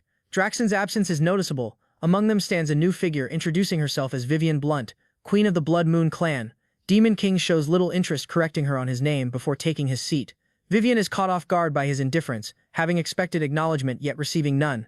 Recalling her orders, she reminds herself that Draxon's fall is suspicious and that Demon Kings is the likely suspect. Instructed to observe him, she instead finds his sharp, dismissive nature intriguing, perhaps even easier to manipulate. Deciding to test him, she rises, approaching him as the meeting begins, speaking casually about the strange cooperation among Demon Kings, before shifting focus entirely onto him. Admitting her interest, moving closer, she boldly sits before him. Demon Kings immediately questions her behavior, irritation clear.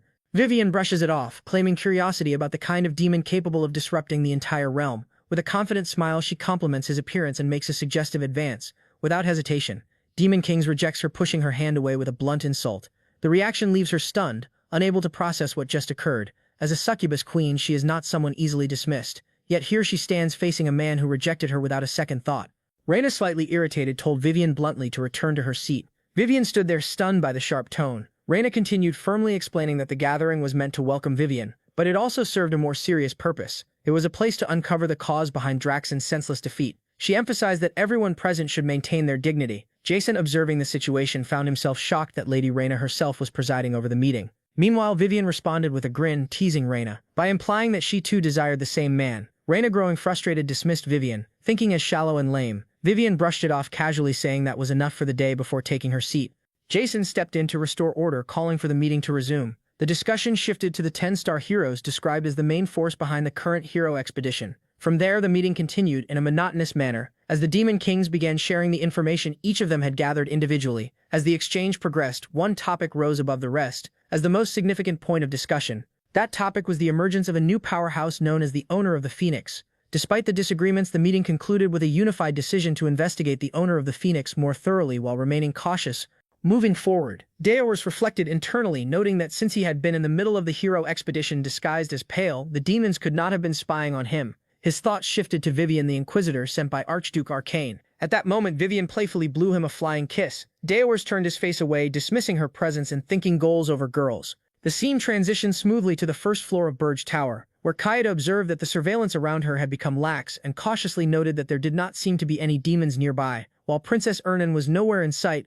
Seeing this as her opportunity, Kaede resolved to escape, focusing on the exit door. Believing that once she crossed it, she would be free. With determination, she began running toward it. However, just as she moved closer, Ernan suddenly appeared alongside her spirits. Ernan confronted Kaede, declaring that for the peace of the tower and Kaede's own safety, she would stop her escape. Kaede, realizing the danger of Irgis, drew her sword and warned that staying any longer could lead to unpredictable consequences. She admitted she had not wanted to fight, but now she had no choice. The two locked eyes as tension rose between them. Before the conflict could escalate, Gordon arrived, telling Kaede to leave if she wished, claiming he did not care what happened to her. He added a dismissive remark about humans, leaving Kaede shocked and confused, unable to understand how they could kidnap her, and then suddenly act indifferent. Despite her confusion, she suspected a hidden scheme at play, yet decided to take advantage of the distraction. She planned to escape the tower, survive in the Irgis mountain range somehow, and then head straight to Holton Walk to request reinforcements. Acting quickly, Katie dashed toward the door at full speed, but the moment she touched it, an overwhelming aura burst forth from the door itself. The force hurled her back violently, sending her crashing to the ground. Everyone present was shocked by what had just happened. Gordon calmly explained that such a reaction was normal, meaning anyone not permitted by the Demon King could not leave the tower. Despite the warning, Ernan approached the door as Gordon cautioned her not to touch it carelessly or she might face consequences. However, to everyone's surprise, Ernan opened the door with ease, leaving Gordon stunned. Ernan herself seemed confused, awkwardly admitting that she simply felt like she could open it. Unsure of what to do, she attempted to close it again, but at that moment Deus appeared from outside, pushing the door open with a smirk. He questioned whether Ernan was finally attempting an escape. Ernan was visibly shocked while Gordon acknowledged Deus' arrival, addressing him as the Demon King. Observing the scene, Deus asked what everyone had been doing before the setting shifted to the Demon King room within Burge Tower. Deus ordered Gordon to lock Princess Katie in the underground dungeon for attempting to escape, and Gordon accepted the command without hesitation. However, he raised a concern regarding Princess Ernan, asking what had happened with her, since only those recognized by the Demon King could leave the tower. Yet Ernan had opened the main gate. Deus explained that the tower had already recognized Ernan as one of its members. Shocking Gordon, Deus then observed her through a system window, reflecting that now that she had formed a contract with a high-ranking spirit, escaping the tower and crossing mountains alone would not be difficult for her. He wondered why she had not attempted to escape yet, and questioned her true intentions. The scene shifted to the underground dungeon of Burge Tower, where Kaede was imprisoned and Ernan came to visit her, reminding her that she had warned her not to attempt escape. Kaede responded with suspicion, stating that there was no kindness without motive, believing the Demon King had a hidden scheme and attempting to warn Ernan. At that moment, Ernan looked upward as if aware that Deus was watching through the system window and calmly stated that she had come to the tower of her own will. Kaede was shocked by this revelation, while Deus, watching, was equally surprised, realizing she had looked directly toward him as if she sensed his presence. Ernan then revealed her truth, explaining that she had run away because she hated the royal palace, the royal family, and even her own father. To be precise, she admitted she had been kidnapped at first, but afterward chose not to return. Kaede was left stunned by this confession, as Deus wondered if those words were directed at him. Kaede then recalled that among the many princes and princesses of Hilderin, Ernan alone possessed overwhelming talent, questioning why someone destined to become the future queen would abandon such a brilliant future to become a subordinate of the Demon King.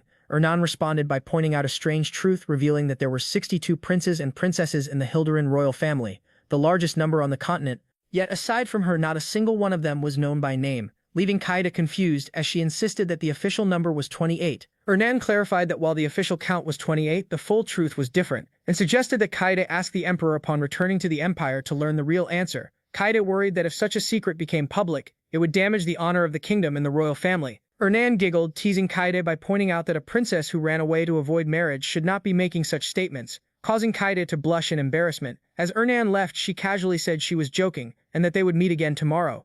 Deus, reflecting on everything, realized this was a secret known only to high-ranking royals, the hidden truth of the Hilderin royal family. He then ordered Gordon to prepare Ernan, stating that he would be going out to find spirit herbs, and Gordon acknowledged the command. The scene shifted to the Irgus mountain range, where a water spirit along with other spirits began searching for herbs enthusiastically. Ernan tried to restrain it from acting recklessly, noting that it seemed excited after being outside for so long, while also mentioning that Deus himself had been away from the tower frequently. At that moment, Deus called Ernan by her name, startling her instantly. With a dark expression, Deus formed an aura flame in his hand, demanding that she reveal what she had been hiding from him. Ernan stood frozen, shocked by the intensity of his presence, while from a distance someone observed Deus through a telescope. The observer finally recognized him as the Demon King of the Irgips.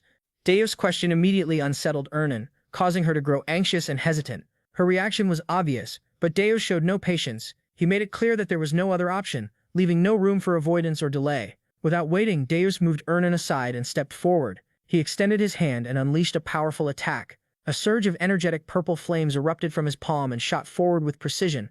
The strike traveled a great distance and hit a man who had been secretly observing Deus through a telescope. The man was caught completely off guard. Shock and terror overtook him as the realization set in that his stealth had been detected from such an extreme range. It became even more alarming when it was revealed that the one struck was merely a clone. Deus regarded the situation with indifference, recognizing the enemy's reliance on cheap tricks. Ernan tried to make sense of what had just happened and questioned whether that individual had been a hero. Deus confirmed that it was indeed the case, and admitted that the presence of this figure had been bothering him for some time. Ernan continued analyzing the situation. She reflected on the unusual circumstances of a hero traveling all the way to Urgest under the guise of exploration. A hero who relied on stealth techniques could only be one person. She identified the individual as the 10-star hero, Daphne Filion, a mercenary known for expertise in information gathering and espionage. His abilities were widely recognized, particularly his mastery of invisibility and cloning techniques. Hearing the name triggered Deus's thoughts. He recalled Daphne Filion from his previous life, realizing that much of his own information had supposedly been exposed because of that individual. Despite knowing of him, this was the first time Deus had encountered him at such close proximity. Ernan then shifted her concern toward the tower, wondering whether it would remain safe. Deus reassured her that there was no problem. The scene then transitioned to the Burge Tower in the Irgus Mountains. Inside the tower, the same hero was analyzing the situation and confirming the existence of multiple clones. He speculated that if a Demon King existed, there had to be a tower nearby. Despite his efforts, he was unable to detect anything around him.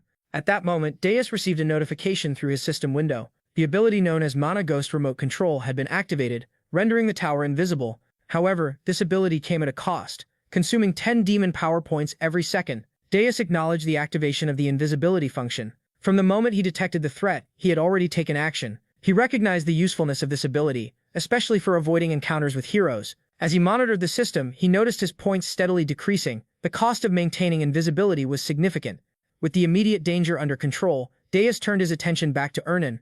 He instructed her to continue their conversation and demanded that she reveal everything she had been hiding. He made it clear that refusal would result in her never being allowed to enter the tower again. Ernan lowered her head and remained silent for a moment. After gathering her thoughts, she decided to reveal the truth about herself. She brought up the concept of the Child of the World tree, questioning whether Deus was familiar with that magic. Meanwhile, inside the tower, Deus's guards maintained surveillance on the spy attempting to infiltrate. They reported back that the hero had emerged from the Urgus Mountains without using any stealth techniques. As expected, it appeared to be another clone. Deus acknowledged their efficiency and ordered them to locate all remaining clones and track their movements. The guards accepted the command without hesitation. At the same time, the system window continued updating. The Mana Ghost ability remained active, and the demon power points kept decreasing. Deus reflected on how close the situation had come to exposing the tower's location. Although the tower was now more reinforced than before, it was still not ready to withstand a full-scale expedition of heroes. Eliminating Daphne fully had become a necessity. Ernan then revealed that Daphne had likely come in search of her, sent by her father, the king. Deus interpreted this as the royal family's unwillingness to give up on the first princess. He connected this to her earlier mention of the Children of the World tree, suspecting a deeper link. Ernan admitted that the story was long and complex, and Deus assured her that there was time to listen. She began recounting the past. The kingdom of Hilderan had once been a powerful empire. However, after enduring several wars, its national strength declined significantly, reducing it to a mere kingdom. Her father, the king, desired to restore it to its former imperial glory. To achieve that goal, he believed that instead of relying on tens of thousands of soldiers, what was truly needed was a single genius mage capable of dominating the battlefield. However, geniuses could not simply be created through education, nor were they easy to find naturally. Deus began to suspect the truth behind her words, and Ernan confirmed it. The Child of the World tree was the answer, a form of magic capable of creating humans. The revelation stunned Deus, his eyes widening as the implications sank in. Ernan continued explaining that from the fetal stage, an immense amount of mana was forcibly injected into developing bodies. The success rate was extremely low, with only a small fraction true prodigies emerging from the process. The goal was to create magical geniuses with exceptional sensitivity to mana. She added that humans were capable of acts strikingly similar to those of demons. Deus questioned how such a process could even be endured. It seemed impossible for either the fetus or the mother to survive such strain. Ernan confirmed the fear. Many had died during the process, and even those who survived were often left deformed and perished shortly afterward. Only the successful cases were ever presented to the public. As this heavy truth settled in, Deus noticed something unusual behind Ernan. A creature resembling a one-eyed octopus-like demon had appeared. He quickly assessed the situation. The creature had likely been drawn by the demonic power he had unleashed earlier. Judging by its presence and aura, it was a monster of superior rank. Deus once again extended his hand, gathering mana within his palm as its energy condensed into a destructive force, and ordered Ernan to step aside, addressing her firmly as the princess. However, Ernan did not retreat. Instead, she raised her hand alongside her water spirit, preparing her own attack. As she stood her ground, she revealed that she was among the successful outcomes of that forbidden magic, a being created as an overwhelming genius. At the same moment, the demon formed a powerful red mana circle, its energy swirling violently before being hurled toward them. The air trembled under the pressure of the attack, yet Ernan reacted instantly. Through her water spirit, she manipulated the surrounding water, compressing it into a sharp, ice-like spear. With precision and speed, the attack was launched forward, piercing straight through the demon's body and ending its existence in a single decisive strike. As the demon fell, Deus observed the outcome in silence before acknowledging the feat. The fact that a human had eliminated a higher-ranking monster in an instant made it clear why the king refused to abandon his ambitions. Ernan, however, did not take pride in her strength. A sense of guilt weighed heavily on her as she described her power as something stained with blood. Deus responded by pointing out the contradiction. With such immense power and a position so close to the throne's succession, her claim of not wanting to return to the kingdom sounded unbelievable. He questioned whether she truly expected that explanation to be accepted. Ernan, now visibly irritated, insisted that she was telling the truth. She demanded that she be taken along, just as a magical artifact had been used on Hillen. Her tone carried urgency, emphasizing her sincerity. Deus dismissed the request, explaining that the Armani orb could not withstand the mana of spirits. Raising his hand once more, he gathered mana again. He demanded that she reveal her true intentions. Frustration overtook Ernan. With a sudden movement, she grabbed Deus's hand and pressed it against her chest. Her voice rose as she insisted that the truth had been told all along. Caught off guard, Deus reacted with shock, questioning her actions and demanding that she release his hand. Ernan insisted that the heartbeat could be heard, using it as proof that nothing but the truth had been spoken. Her words left Deus momentarily confused, but then something unusual occurred. Through her, he began to sense something deeper. It was as if a phoenix existed within her, allowing him to perceive her internal state. The rhythm of her heart became clear, conveying emotions directly: shame, anger, and disappointment, all blending together within her. Ernan, slightly embarrassed yet still holding on to her anger, explained that this was a method of communication used by spirits. When mana was pure, it allowed one to perceive subtle waves that revealed the feelings of others. She reaffirmed that everything she had said was the truth. Deus, reflecting on what had been sensed, acknowledged internally that her words aligned with those emotions. Ernan then revealed something more personal. From the very first moment she saw the Demon King, she had sensed something different about him compared to the others, and that difference had given her hope. Deus reacted with confusion and disbelief when she spoke of needing help, struggling to understand what was being implied. With urgency and desperation, Ernan pleaded for assistance. Her intention was declared clearly: she wanted to bring down Hilderan itself. The statement left Deus stunned. Even as the words were processed, disbelief lingered, and the question remained whether such a claim could truly be taken as the truth.